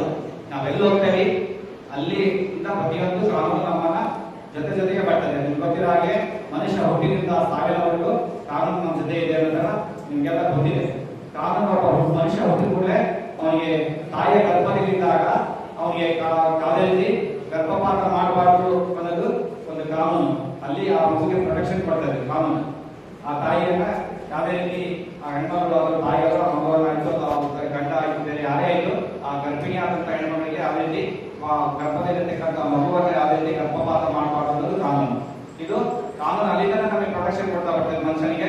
ಅದೇ ರೀತಿ ಆ ಮಗು ಭೂಮಿಗೆ ಬಂದ್ಮೇಲೆ ಆ ಮಗು ಜನಿಸಿದ ಮೇಲೆ ಆ ಮಗುವಿಗೆ ಜನನ ಪ್ರಮಾಣ ಪತ್ರ ಬೇಕಾಗ್ತದೆ. ಅಲ್ಲಿಂದ ಆ ಮಗು ಬೆಳ್ತಾ ಹೋಗ್ತದೆ. ಶಾಲಾ ಕಾಲೇಜುಗಳಿಗೆಲ್ಲ ಅದರದೇ ಆದಂತ ಹೋದರೆ ಎಜುಕೇಶನ್ ಆಕ್ಟ್ ಅಂತ ಇದೆ. ಎಜುಕೇಶನ್ ಆಕ್ಟ್ ಅಲ್ಲಿ ನೀವೆಲ್ಲ ಒಳಗಡೆ ಬರ್ತೀರಾ, ಕಾಪಿ ಮಾಡಿದ ನಿಮ್ಮ ಪರವಾಗಿ ಬೇರೆ ನಿಮ್ಮ ಬದಲಾಗಿ ಯಾರು ಮುಗಿಸ್ಬಿಟ್ಟು ಎಕ್ಸಾಮ್ ಬರ್ಸಿದ್ರೆ ಏನೋ ಶಿಕ್ಷೆ ಆಗ್ತದೆ ಅನ್ನೋದನ್ನ ಎಜುಕೇಶನ್ ಆಕ್ಟ್ ಹೇಳ್ತದೆ. ಅದಾದ್ಮೇಲೆ ನಾವೇನಾಗ್ತೇವೆ, ಮದುವೆ ಅನ್ನೋ ಒಂದು ಸಂಕೋಲೆಯ ಬಂಧನದಲ್ಲಿ ಒಳಗಾಗ್ತೇವೆ. ಮದುವೆ ಅಂದ್ರೆ ಇದು ಮ್ಯಾರೇಜ್ ಬರ್ತದೆ. ಆ ಮದುವೆ ಯಾವ ರೀತಿ ಆಗ್ಬೇಕು, ಬೇಗ ಆಗ್ಬೇಕು, ಯಾವ ಮಧ್ಯದಲ್ಲಿ ಆಗ್ಬೇಕು, ಮತ್ತೆ ಎಷ್ಟು ವಯಸ್ಸಿನಿಂದ ಎಷ್ಟು ವಯಸ್ಸಿನಲ್ಲಿ ಆಗ್ಬೇಕು ಅಂತ ನಿಮ್ಗೆಲ್ಲ ಗೊತ್ತಿದೆ. ಅದು ಮದುವೆಯನ್ನ ಒಂದು ವೇಳೆ ಏನಾದರೂ ಉಲ್ಲಂಘನೆ ಮಾಡಿ, ಬೇಸರ ಉಲ್ಲಂಘನೆ ಮಾಡಿ ಅಥವಾ ಏನಾದರೂ ಸಂವಿಧಾನದಲ್ಲಿ ಮದುವೆಯನ್ನು ಆದ್ರೆ ಏನಾಗುತ್ತೆ ಅನ್ನೋದನ್ನ ಅದಕ್ಕೆ ಮತ್ತೆ ಮದುವೆ ಆದಂತ ಕಾನೂನು ಬರ್ತದೆ. ಮದುವೆ ಆದ್ಮೇಲೆ ಮತ್ತೆ ನಾವು ಏನ್ ಮಾಡ್ತೇವೆ, ಉದ್ಯೋಗವನ್ನು ಅರಸಿ ಹೋಗ್ತೇವೆ. ಉದ್ಯೋಗದಲ್ಲಿ ಸಹ ನಮಗೆಲ್ಲ ರೋಸ್ಟರ್ ಸಿಸ್ಟಮ್ ಇದೆ, ಗೌರ್ಮೆಂಟ್ ರೋಸ್ಟರ್ ಸಿಸ್ಟಮ್. ಮತ್ತೆ ಎಲ್ಲ ನಮಗೆ SC ST ಆದವರಿಗೆ ಮತ್ತೆ OBC ಆದವರಿಗೆ ಎಲ್ಲ ಯಾವ ರೀತಿ ಕೇಳಿನಲ್ಲಿ ಯಾವ ರೀತಿ ಕೆಟಗರಿ ವೈಸ್ ನಮಗೆಲ್ಲ ಎಷ್ಟು ಪರ್ಸೆಂಟೇಜ್ ಉದ್ಯೋಗ ಕೊಡಬೇಕು, ಮತ್ತೆ ಎಲ್ಲ ಕಾರಣ ಮಾಧ್ಯಮದವರಿಗೆ ಯಾವ ರೀತಿ ಯೋಜನಾ ನಿರಾಶ್ರಿತರಿಗೆ ಯಾವ ರೀತಿ ಕೊಡಬೇಕು ಅನ್ನೋ ಬಗ್ಗೆ ಅದೇ ರೀತಿ ಅಲ್ಲಿ ಸಹ ಇರದೆ ಕಾನೂನಿದೆ. ಅಲ್ಲಿ ಏನಾದ್ರು ಕಾನೂನು ಉಲ್ಲಂಘನೆ ಆದರೆ ಮತ್ತೆ ನಾಳೆಗೆ ನಾವು ಮೊರೆ ಹೋಗಬೇಕಾಗ್ತದೆ. ಮತ್ತೆ ಅದಾದ್ಮೇಲೆ ಮನುಷ್ಯ ಉದ್ಯೋಗ ಪಡ್ಕೊಳ್ತಾನೆ. ಉದ್ಯೋಗದಲ್ಲಿ ಏನಾದ್ರು ಲಂಚವನ್ನು ತಗೊಂಡು ನಾವೇನಾದ್ರು ಸಮಸ್ಯೆ ಅನುಭವಿಸಿದ್ರೆ ಅಲ್ಲಿ ಮತ್ತೆ ಲೋಕಾಯುಕ್ತ ಕಾನೂನು ಬರ್ತದೆ. ಅದಾದ್ಮೇಲೆ ನೆಕ್ಸ್ಟ್ ಅದ್ರ ಜೊತೆಗೆ ಮತ್ತೆ ಏನ್ ಮಾಡ್ತಾರೆ, ನಾವು ಆಸ್ತಿ ಮಾಡ್ಕೊಳ್ತೇವೆ. ಆಸ್ತಿಯನ್ನು ಯಾವ ರೀತಿ ಮಾಡಬೇಕು, ಹೇಗೆ ಖರೀದಿ ಮಾಡಬೇಕು, ಹೇಗೆ ಮಾರಾಟ ಮಾಡಬೇಕು, ಮತ್ತೆ ನಾವು ಯಾವ ರೀತಿ ಆಸ್ತಿಯನ್ನು ಪಡ್ಕೊಂಡಿರ್ಬೇಕು ಅನ್ನೋ ಬಗ್ಗೆ ಟ್ರಾನ್ಸ್ಫರ್ ಆಫ್ ಪ್ರಾಪರ್ಟಿ ಆಕ್ಟ್ ಬರ್ತದೆ. ಮತ್ತೆ ಟ್ರಾನ್ಸ್ಫರ್ ಆಫ್ ಪ್ರಾಪರ್ಟಿ ಆಕ್ಟ್ ಬಂದ ನಂತರ ಮತ್ತೆ ಇದೇ ರೀತಿ ಮನುಷ್ಯ ಕೊನೆಗೆ ಆ ಆಸ್ತಿಯನ್ನ ತಾನು ಸಾಯುವಾಗ ಹಂತದಲ್ಲಿದ್ದಾಗ ತನ್ನ ಮಕ್ಕಳಿಗೆ, ತನ್ನ ಹೆಂಡತಿಗೆ ಏನೋ ಯಾವುದೋ ಒಂದು ಆಶ್ರಮಕ್ಕೆ ದಾನ ಮಾಡ್ಬೇಕಾದ್ರೆ ಆ ರೀತಿಯನ್ನ ಮಾಡಬೇಕು ಅನ್ನೋದನ್ನು ಸಹ ಅಲ್ಲಿ ನಾವು ಇದರಲ್ಲಿ ಟ್ರಾನ್ಸ್ಫರ್ ಆಫ್ ಪ್ರಾಪರ್ಟಿ ಆಕ್ಟ್ ಅಲ್ಲಿ ಆಗ್ತಿದೆ. ನಾನು ಇನ್ನು 2 ನಿಮಿಷ ಮಾತಾಡೋದು, ದಯಮಾಡಿ ನಿಮ್ಗೆ ಗೊತ್ತಿದೆ. ಈಗಾಗಲೇ ತುಂಬಿತ್ತು ಜನ, ಈಗಾಗಲೇ ಹೋಗಿದ್ದಾರೆ. ಕೆಲವೊಂದು ಫಂಕ್ಷನ್ ಎಲ್ಲರಿಗೂ ಕೆಲವೊಬ್ಬರಿಗೆ ಅಷ್ಟೇ ಬೇಕಾಗಿದೆ, ಕೆಲವೊಬ್ಬರಿಗೆ ಇಲ್ಲ ಅನ್ನೋದು. ನಾವು ಎಲ್ಲ ಕೆಲಸ ಮೀಟಿಂಗ್ ಬಂದಿದ್ದೀವಿ ನಿಮಗೆ ಒಂದು ಅವೇರ್ನೆಸ್ ಕೊಡ್ಲಿಕ್ಕೆ. ಕಾರಣ ಇಷ್ಟೇ, ಎಲ್ಲ ಮನುಷ್ಯ ನಾವು ಓದುವಾಗ, ನಾವು ಬಿಫೋರ್ 2000 ಓದುವಾಗ ಇದರ ಎಲ್ಲ ಕಾರ್ಯಕ್ರಮಗಳು ಕಾಲೇಜುಗಳಲ್ಲಿ ಆಯ್ತು, ಹೈಸ್ಕೂಲ್ಗಳಲ್ಲಿ ಆಗ್ತಿರ್ಲಿಲ್ಲ. ಯಾಕಂದ್ರೆ ಅವಾಗ ಇಷ್ಟೊಂದು ಕಾನೂನುಗಳು ಬಲ ಇದ್ದಿಲ್ಲ. ಕಾನೂನುಗಳು ಇದ್ವು, ಬರೀ ಕೇವಲ ಪುಸ್ತಕದಲ್ಲಿ ಮಾತ್ರ ಇತ್ತು. ಅದನ್ನ ಕಾನೂನನ್ನ ಕಟ್ಟುನಿಟ್ಟಾಗಿ ಬರ್ತಕ್ಕಂಥ ಅಧಿಕಾರಿಗಳಾಯ್ತು, ಅನುಷ್ಠಾನಗೊಳಿಸಬೇಕಾದದ್ದು ಬರ್ತಿರ್ಲಿಲ್ಲ. ಈಗ ಏನಾಗಿದೆ, ಎಲ್ಲಾ ಕಡೆ ಜಿಲ್ಲಾ ಕಾನೂನು ಸೇವಾ ಪ್ರಾಧಿಕಾರದ ಒಂದು ಪ್ರಾಧಿಕಾರವನ್ನು ಎಸ್ಟಾಬ್ಲಿಷ್ಮೆಂಟ್ ಮಾಡಿ ಮತ್ತೆ ನ್ಯಾಯಾಧೀಶನ ನೇಮಕ ಮಾಡಿ ಎಲ್ಲ ಕಾಲೇಜುಗಳಲ್ಲಿ, ಯೂನಿವರ್ಸಿಟಿಗಳಲ್ಲಿ ಮತ್ತೆ ಎಲ್ಲ ಮಕ್ಕಳಿಗೆ ಎಲ್ಲ ಮಾಡ್ಬೇಕು. ಯಾಕಂದ್ರೆ ಇವಾಗ ನಾವು ಕಾನೂನನ್ನ ಒಂದು ನಿಮಗೆ ಹೇಳಿದ್ರೆ ಮುಂದೆ ಈ ರೀತಿ ತಪ್ಪುಗಳು ತಮ್ಮಿಂದ ಆಗಲ್ಲ. ಅಂದ್ರೆ ಮುಂದೆ ತಾವು ಸಮಾಜದಲ್ಲಿ ಯಾವುದೇ ರೀತಿ ಕೋರ್ಟಿಗೆ ಬಂದು ಕಟಕಟೆಯಲ್ಲಿ ನಿಲ್ಲಲ್ಲ ಅಂತ ಹೇಳಿ ಆ ಒಂದು ದೃಷ್ಟಿಯಿಂದ ನಾವೆಲ್ಲ ಏನ್ ಮಾಡ್ತೇವೆ, ಕಾನೂನನ್ನು ಪ್ರಸಾರ ಮಾಡ್ತಾ ಹೋಗ್ತೇವೆ. ಇದೆಲ್ಲ ಡಿಪಾರ್ಟ್ಮೆಂಟ್, ಟೋಟಲ್ 28 ಡಿಪಾರ್ಟ್ಮೆಂಟ್ಗಳಿಂದ ನಾವೆಲ್ಲ ಟೈಅಪ್ ಆಗಿ ಎಲ್ಲ ಕಾರ್ಯಕ್ರಮಗಳನ್ನು ಮಾಡ್ತಿದ್ದೇವೆ. ಎಲ್ಲ ಜನ, ಪ್ರತಿಯೊಂದು ವರ್ಗದವರು, ಪ್ರತಿಯೊಂದು ಸರ್ಕಾರದ ಎಲ್ಲ ಕಾರ್ಯಕ್ರಮಗಳನ್ನ, ಯೋಜನೆಗಳನ್ನ ಮಾಡಬೇಕು. ಮತ್ತೆ ನಿನ್ನೆ ಮನೆ ಒಂದು ಕಲಬುರಗಿ ಉಚ್ಚ ನ್ಯಾಯಾಲಯದಿಂದ ಕಾಲೇಜಲ್ಲಿರ್ತಕ್ಕಂಥ ಒಂದು ಕಾಲೇಜ್ ಸ್ಟೂಡೆಂಟ್ಸ್ಗಳು ಏನ್ ಮಾಡಿದ್ರು, ಯೂನಿವರ್ಸಿಟಿಯಲ್ಲಿ ಏನೇನೆಲ್ಲ ಫೆಸಿಲಿಟೀಸ್ ಇದೆ, ಯಾಕೆ ಫೆಸಿಲಿಟೀಸ್ ಕೊಡ್ತಾ ಇಲ್ಲ ಅನ್ನೋ ಬಗ್ಗೆ ಒಂದು ರಿಪಿಟಿಷನ್ ಆಗಿ ಅಲ್ಲಿರ್ತಕ್ಕಂಥ ಕಾಲೇಜಲ್ಲಿ ಇರ್ತಕ್ಕಂಥ ಸ್ಟೂಡೆಂಟ್ಸ್ಗಳಿಗೆ ಏನೆಲ್ಲ ಫೆಸಿಲಿಟಿ ಕೊಡಬೇಕಂದ್ರೆ ಅವೇರ್ನೆಸ್ ಮಾಡಬೇಕು ಅಂತ ಹೇಳಿ ಒಂದು ಲೀಗಲ್ ಆದೇಶ ಆಗಿದೆ. ಸೊ ಇದೆಲ್ಲ ನಿಮಗೋಸ್ಕರ ಎಲ್ಲ ಬರ್ತಾ ಇದ್ದೇವೆ. ಮತ್ತೆ ಕಾಲೇಜಲ್ಲಿ ಲೈಬ್ರರಿ ಒಂದು ಫೆಸಿಲಿಟಿ ಇದೆ, ಲೈಬ್ರರಿ ಫೆಸಿಲಿಟಿ ಕೊಡಲಿಲ್ಲ ಅಂದ್ರೆ ಏನ್ ಮಾಡಬೇಕು, ಹೆಣ್ಮಕ್ಳಿಗೆ ಮತ್ತು ಗಂಡ್ಮಕ್ಳಿಗೆ ಕಾಲೇಜ್ ಕೊಡಬೇಕು, ಮತ್ತೆ ಕ್ಯಾಂಟೀನ್ ವ್ಯವಸ್ಥೆ ಮಾಡಬೇಕು. ಮತ್ತೆ ಅದೇ ರೀತಿ ಅವ್ರು ಯಾವ ರೀತಿ ಒಂದು ರೆಸ್ಟ್ ಕೊಡಬೇಕು, ಮತ್ತೆ ಊಟಕ್ಕೆ ಯಾವ ರೀತಿ ನಮಗೆಲ್ಲ ಕೊಡಬೇಕು, ಮತ್ತು ಆಟೋಟಗಳಿಗೆ ಯಾವ ರೀತಿ ನಮಗೆ ಭಾಗವಹಿಸಲಿಕ್ಕೆ ಅವಕಾಶ ಮಾಡಿಕೊಡ್ಬೇಕು, ಉಪನ್ಯಾಸಗಳನ್ನು ಹೇಗೆ ತಮ್ಮಿಂದ ಮಾಡಿಸ್ಬೇಕು, ನಮಗೆ ಏನೆಲ್ಲ ಕೊಡಬೇಕು ಅನ್ನೋದ ನಿಮಗೆಲ್ಲ ಗೊತ್ತಿದೆ. ಅದೆಲ್ಲ ಎಲ್ಲ ಒಂದು ಕಾನೂನಿಗೆ ಆಗ್ತಾ ಇರೋದು. ಯಾವುದು ಕಾನೂನು ಬಗ್ಗೆ ಏನು ಮಾಡಲಿಲ್ಲ, ಪ್ರತಿಯೊಂದು ಕಾನೂನು ಸರ್ಕ್ಯುಲರ್ ಮತ್ತೆ ಸುತ್ತೋಲೆಗಳು ಇದೆ. ಎಲ್ಲ ಕಾನೂನಿಗೆ ನಡ್ತಕ್ಕಂಥ ಒಂದು ಎಲ್ಲ ವ್ಯವಸ್ಥೆ ಇದೆ. ಹೀಗಾಗಿ ನಾವು ನೀವೆಲ್ಲ ಕಾನೂನಿನ ಒಂದು ನೆರಳಲ್ಲಿ, ಕಾನೂನಿನ ಒಂದು ಅಡಿಯಲ್ಲಿ ಬದುಕ್ತಾ ಇದ್ದೇವೆ. ಅದಕ್ಕೆ ದಯಮಾಡಿ ಕಾನೂನನ್ನ ಪಾಸ್ ಮಾಡೋಣ. ಮನೆಗೆ ಲಾಸ್ಟ್ ಆಗಿ ಮನುಷ್ಯ ಸಾಯುವಾಗ ಕಾನೂನು ಸಹ ಅವನಿಗೆ ಬಿಡೋದಿಲ್ಲ. ಅವಾಗೂ ಸಹ ನಮಗೆ ಡೆತ್ ಸರ್ಟಿಫಿಕೇಟ್ ಬೇಕಾಗ್ತದೆ. ಸತ್ತ ಮೇಲೂ ಸಹ ಮನುಷ್ಯ ಸತ್ತ ಮೇಲೆ ಎಲ್ಲ ಆಸ್ತಿಗಳು ವರ್ಗಾವಣೆ, ಅವ್ರ ಹೆಂಡತಿ ಮಕ್ಕಳಿಗೆ ಅಥವಾ ಬೇರೆ ಯಾರಿಗೋ ಅವ್ರ ಸಂಬಂಧಿಕರಿಗೆ ವರ್ಗಾವಣೆ ಆಗಬೇಕು. ವರ್ಗಾವಣೆ ಆಗಬೇಕಂತ ಆಸ್ತಿಗಳು ಸಹ ಮತ್ತೊಬ್ಬರಿಗೆ ವರ್ಗಾವಣೆ ಆಗಬೇಕಾದ್ರೆ ಸತ್ತಂತ ವ್ಯಕ್ತಿಯ ಡೆತ್ ಸರ್ಟಿಫಿಕೇಟ್ ಬೇಕಾಗ್ತದೆ. ಅದಿಲ್ಲ ಅಂದ್ರೆ ಆ ವ್ಯಕ್ತಿಯ ಡೆತ್ ಸರ್ಟಿಫಿಕೇಟ್ ಇಲ್ಲ ಅಂದ್ರೆ ಆಸ್ತಿ ಮತ್ತು ಅವರ ಹೆಂಡತಿ ಮಕ್ಕಳಿಗೆ ಡಿಪೆಂಡೆನ್ಸಿ ಏನಂತ ಹೇಳ್ತಾವಲ್ಲ, ಅವರಿಗೆ ಸಂಬಂಧಿಕರಿಗೆ ಅಥವಾ ಅವರನ್ನು ಅವಲಂಬಿಸಿದವರಿಗೆ ಯಾವುದೇ ರೀತಿ ಆಸ್ತಿ ವರ್ಗಾವಣೆ ಆಗಬೇಕು. ಹೀಗೆ ಕಾನೂನು ಬಹಳಷ್ಟು ರೀತಿಯಲ್ಲಿ ನಮಗೆ ಆಸುವಕ್ಕಾಗಿ ನಮ್ಮ ಜೀವನದಲ್ಲಿ ಪ್ರತಿಯೊಂದು ಹಂತದಲ್ಲಿ, ಪ್ರತಿಯೊಂದು ಸ್ತರದಲ್ಲಿ, ಪ್ರತಿಯೊಂದು ಮಜಲುಗಳಲ್ಲಿ ಆಸುವಕ್ಕಾಗಿ ನಮ್ಮ ಜೊತೆ ಬರ್ತಾ ಇದೆ. ಅದನ್ನೆಲ್ಲ ನಾವು ನೀವು ಗೌರವಿಸಬೇಕಾಗಿದೆ. ಕಾನೂನು ನಮಗೆ ಏನು ಮಾಡ್ಲಿಕ್ಕೆ ಆಗಲ್ಲ, ನಮ್ಮನ್ನು ಏನು ಯಾರು ಮಾಡಲ್ಲ ಅಂತಂದ್ರೆ ನಾವು ಅಂದ್ಕೊಂಡಂತ ಸಹ ಅದು ಸಂಪೂರ್ಣವಾಗಿ ಒಂದು ಮಿಥ್ಯ ಅಥವಾ ಒಂದು ಮೂರ್ಖತನ ನಾವು ಹೇಳ್ಬೋದು. ಅದೇ ರೀತಿ ನಾವೆಲ್ಲ ದಯಮಾಡಿ ಕಾನೂನನ್ನು ಗೌರವಿಸೋಣ, ಕಾನೂನನ್ನ ಪ್ರತಿಯೊಂದು ಎಲ್ಲರೂ ನಾವು ಕಾನೂನಿನ ಬಲವನ್ನು ಪಡ್ಕೊಳ್ಳೋಣ ಅಂತ ಹೇಳ್ತಾ ಈ ಒಂದು ಸಣ್ಣ ಒಂದು ವಿಷಯಗಳ ಬಗ್ಗೆ ನಾನು ಹೇಳ್ತಾ ಇದ್ದೀನಿ. ಮತ್ತು ಅದೇ ರೀತಿ ನಾವು ನಿಮಗೆಲ್ಲ ಗೊತ್ತಿದೆ, ನಾನೇನು ಜಾಸ್ತಿ ಹೇಳಕ್ ಹೋಗಲ್ಲ. ಮತ್ತೆ ನಮ್ಮ ಜಿಲ್ಲಾ ಕಾನೂನು ಸೇವಾ ಪ್ರಾಧಿಕಾರ ಅಂತಿದೆ. ಜಿಲ್ಲಾ ಕಾನೂನು ಸೇವಾ ಪ್ರಾಧಿಕಾರದಲ್ಲಿ ಉಚಿತವಾಗಿ ಹೆಣ್ಮಕ್ಳಿಗೆ ಯಾವುದೇ ಒಂದು ವರ್ಗದವರಿರಲಿ, SC ST ಇರಲಿ, OBC ಅವರಿರಲಿ, ಬೇರೆ ಯಾವುದೇ ಇರಲಿ, ಎಂತ ಉನ್ನತ ಕೆಟಗರಿಗಳಿರಲಿ, ಕಾಸ್ತವರಿರಲಿ, ವರ್ಗದವರಿರಲಿ, ಅವರಿಗೆಲ್ಲ ಉಚಿತವಾಗಿ ಕಾನೂನು ಅರಿವು ನೆರವು ಕೊಡ್ತಿದ್ದೇವೆ. ಯಾವುದೇ ಮತ್ತೆ SC ST ಜನರಿಗೆ ಉಚಿತವಾಗಿ ನಾವು ಕಾನೂನು ಅರಿವು ನೆರವನ್ನು ಕೊಡ್ತೇವೆ. ಮತ್ತೆ ಯಾವುದೇ ರೀತಿಯ ಸಮಸ್ಯೆಗಳಿದೆ ಕೋರ್ಟ್ನಲ್ಲಿ ಅವರಿಗೆ ಉಚಿತವಾಗಿ ನಮ್ಮ ವಕೀಲರು, ಕನ್ನಡ ವಕೀಲರು ಇರ್ತಾರೆ, 20 ಜನ ನಮ್ಮ ಕನ್ನಡ ವಕೀಲರು ಇರ್ತಾರೆ, ಅವರಿಗೆ ವಕೀಲರನ್ನು ಕೊಡ್ತೇವೆ. ಮತ್ತೆ ನಿಮ್ದು ಏನಾದ್ರು ಒಂದು ಕೇಸನ್ನು ಹಾಕ್ಬೇಕಂತ ಹೇಳಿದ್ರೆ ಅವರಿಗೆ ನಾವೇನ್ ಮಾಡ್ತೇವೆ, ನಿಮ್ಮ ಅದು ಡಾಕ್ಯುಮೆಂಟ್ಸ್ ಎಲ್ಲ ತಗೊಂಡು ನೀವು ಬಡವರಾಗಿದ್ರೆ ನಿಮ್ಮಿಂದ ನಾವೇ ಕೋರ್ಟಿಗೆ ನಮ್ಮ ಕೋರ್ಟಿ ಕಟ್ಟಿ ನಾವೇ ಕೋರ್ಟ್ನಲ್ಲಿ ನಿಮ್ಮ ಪರವಾಗಿ ವಕೀಲರು ಕೊಟ್ಟು ನಿಮ್ಮ ಕಡೆಯಿಂದ ಕೇಸ್ ಹಾಕಿಸಿ ಅದು ಸಹ ನಮಗೆ ಉಚಿತವಾಗಿ ನೀವು ಮಾಡ್ತೇವೆ. ₹1 ಖರ್ಚು ಮಾಡೋ ಅವಶ್ಯಕತೆ ಇಲ್ಲ. ಇದು ನಮ್ಮ ಜಿಲ್ಲಾ ಕಾನೂನು ಸೇವಾ ಪ್ರಾಧಿಕಾರದ ಸೌಲಭ್ಯ. ಮತ್ತೆ ನೀವು ಪ್ರೀ ಲಿಟಿಗೇಷನ್ ಅಂತ ನಮ್ಮ ಕೇಸ್ ನಡೀತೇವೆ, ಮತ್ತೆ ಪ್ರೀ ಮೀಡಿಯೇಷನ್ ಕೇಸ್ ಅಂತ ನಡೀತೇವೆ, ಪೊಲೀಸ್ ಸ್ಟೇಷನ್ ಇಂದ ಕೇಸ್ ಬರ್ತೇವೆ. ಮತ್ತೆ ಎಲ್ಲ ಒಂದು ಡಿಪಾರ್ಟ್ಮೆಂಟ್ಗಳಿಂದ ಏನೇನೆಲ್ಲ ಸಮಸ್ಯೆಗಳಿದೆ ಎಲ್ಲ ಸಮಸ್ಯೆಗಳ ಮೇಲೂ ನೀವು ನಮ್ಮ ಮುಂದೆ ಬಂದು ಯಾವ ವ್ಯಕ್ತಿ ಏನು ಕೆಲಸ ಮಾಡ್ಕೊಳ್ಳಿಲ್ಲ ಅಂದ್ರೆ ನಿಮ್ಮ ಡಿಪಾರ್ಟ್ಮೆಂಟ್ ಬಂದು ನಮ್ಮ ಮೇಲೆ ದೂರು ಕೊಟ್ಟರೆ ನಾವು ಕರೆಸ್ಬಿಟ್ಟು ಅವ್ರು ಎನ್ಕ್ವೈರಿ ಮಾಡಿ ಅವ್ರ ಮೇಲೆ ಆಕ್ಷನ್ ತಗೊಳ್ತೇವೆ. ಆ ಒಂದು ಅಧಿಕಾರ ನಮಗಿದೆ. ಅದಕ್ಕೆ ಇದೆಲ್ಲ ಒಂದು ಸದುಪಯೋಗ ಮಾಡಬೇಕು. ನಿಮಗೆ ಏನೇ ಸಮಸ್ಯೆಗಳಿದ್ರು ನೀವು ನೇರವಾಗಿ ಇಲ್ಲಿ ಹೇಳಕ್ಕಾಗಲಿಲ್ಲ ಅಂದ್ರೆ ನಮ್ಮ ಹತ್ರ ಆದರೂ ಜಿಲ್ಲಾ ಕಾನೂನು ಸೇವಾ ಪ್ರಾಧಿಕಾರ ಬಂದು ರೈಟಿಂಗ್ ಅಲ್ಲಿ ಕೊಡಬೇಕು. ಅಂತ ನಾನು ನಿಮ್ಮಲ್ಲಿ ಒಂದು ರಿಕ್ವೆಸ್ಟ್ ಮಾಡ್ಕೊತೀನಿ. ಮತ್ತು ಕೊನೆಗೆ ನಿಮಗೇನಿಲ್ಲ ಅಂದ್ರೆ ನಿಮ್ಮ ಅಕ್ಕಪಕ್ಕದಲ್ಲಿರ್ತಕ್ಕಂಥ ನಿಮ್ಮ ಫ್ರೆಂಡ್ಸ್ಗಳಿಗಾಯ್ತು, ನಿಮ್ಮ ಅಕ್ಕಪಕ್ಕದಲ್ಲಿರ್ತಕ್ಕಂಥ ನೈಬರ್ಸ್ಗಳಿಗಾಯ್ತು, ಅವರಿಗೆ ಸಮಸ್ಯೆಗಳಿರ್ತದೆ, ಅವ್ರ ಸಮಸ್ಯೆಗಳಿಂದ ತಾವು ದಯಮಾಡಿ ಸ್ಪಂದಿಸಬೇಕು ಅಂತ ಹೇಳ್ತಿದ್ದೀನಿ.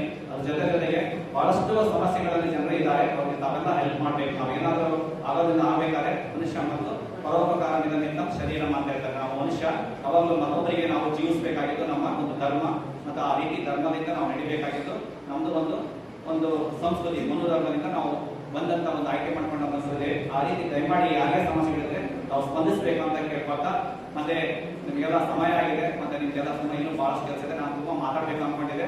ಎಲ್ಲ ವೇದಿಕೆ ಮೇಲೆ ಇರ್ತಕ್ಕಂಥ ಎಲ್ಲ ಗಣ್ಯಾತಿಗಣ್ಯರು ಮಾಡ್ಕೊಂಡಿದ್ದಾರೆ. ಈ ಕಾರ್ಯಕ್ರಮವನ್ನು ಆಯೋಜನೆ ಮಾಡಿಕೊಟ್ಟಂತ ನಮ್ಮ ಕವನ ಮೇಡಮ್ ಅವರು ಮತ್ತೆ ಮಂಜೇಶ್ ಸರ್ ಅವರಿಗೆ ನನ್ನ ವತಿಯಿಂದ ಮತ್ತು ನಮ್ಮ ಪಾಲಿಕಾ ವತಿಯಿಂದ ತುಂಬ ಹೃದಯದ ಧನ್ಯವಾದಗಳನ್ನು ಸಲ್ಲಿಸುತ್ತಾ, ಅವರಿಗೆ ನಿಮ್ಮೆಲ್ಲರಿಗೂ ನನ್ನ ಆತ್ಮೀಯ ಹೃತ್ಪೂರ್ವಕವಾದ ಧನ್ಯವಾದ ಸಲ್ಲಿಸುತ್ತಾರೆ. ನಮ್ಮ ವೇದಿಕೆ ಮೇಲೆ ಇರ್ತಕ್ಕಂಥ ಎಲ್ಲ ಗಣ್ಯಾತಿಗಣ್ಯರಿಗೂ ನನಗೆ ಮಾತನಾಡೋ ಅವಕಾಶ ಮಾಡಿಕೊಟ್ಟ ತಮ್ಮೆಲ್ಲರಿಗೂ ಒಪ್ಪಂದಿಸಿ ನನ್ನ ಮಾತುಗಳಿಗೆ ಪೂರ್ಣ ವಿರಾಮ ಹೇಳ್ತೀನಿ.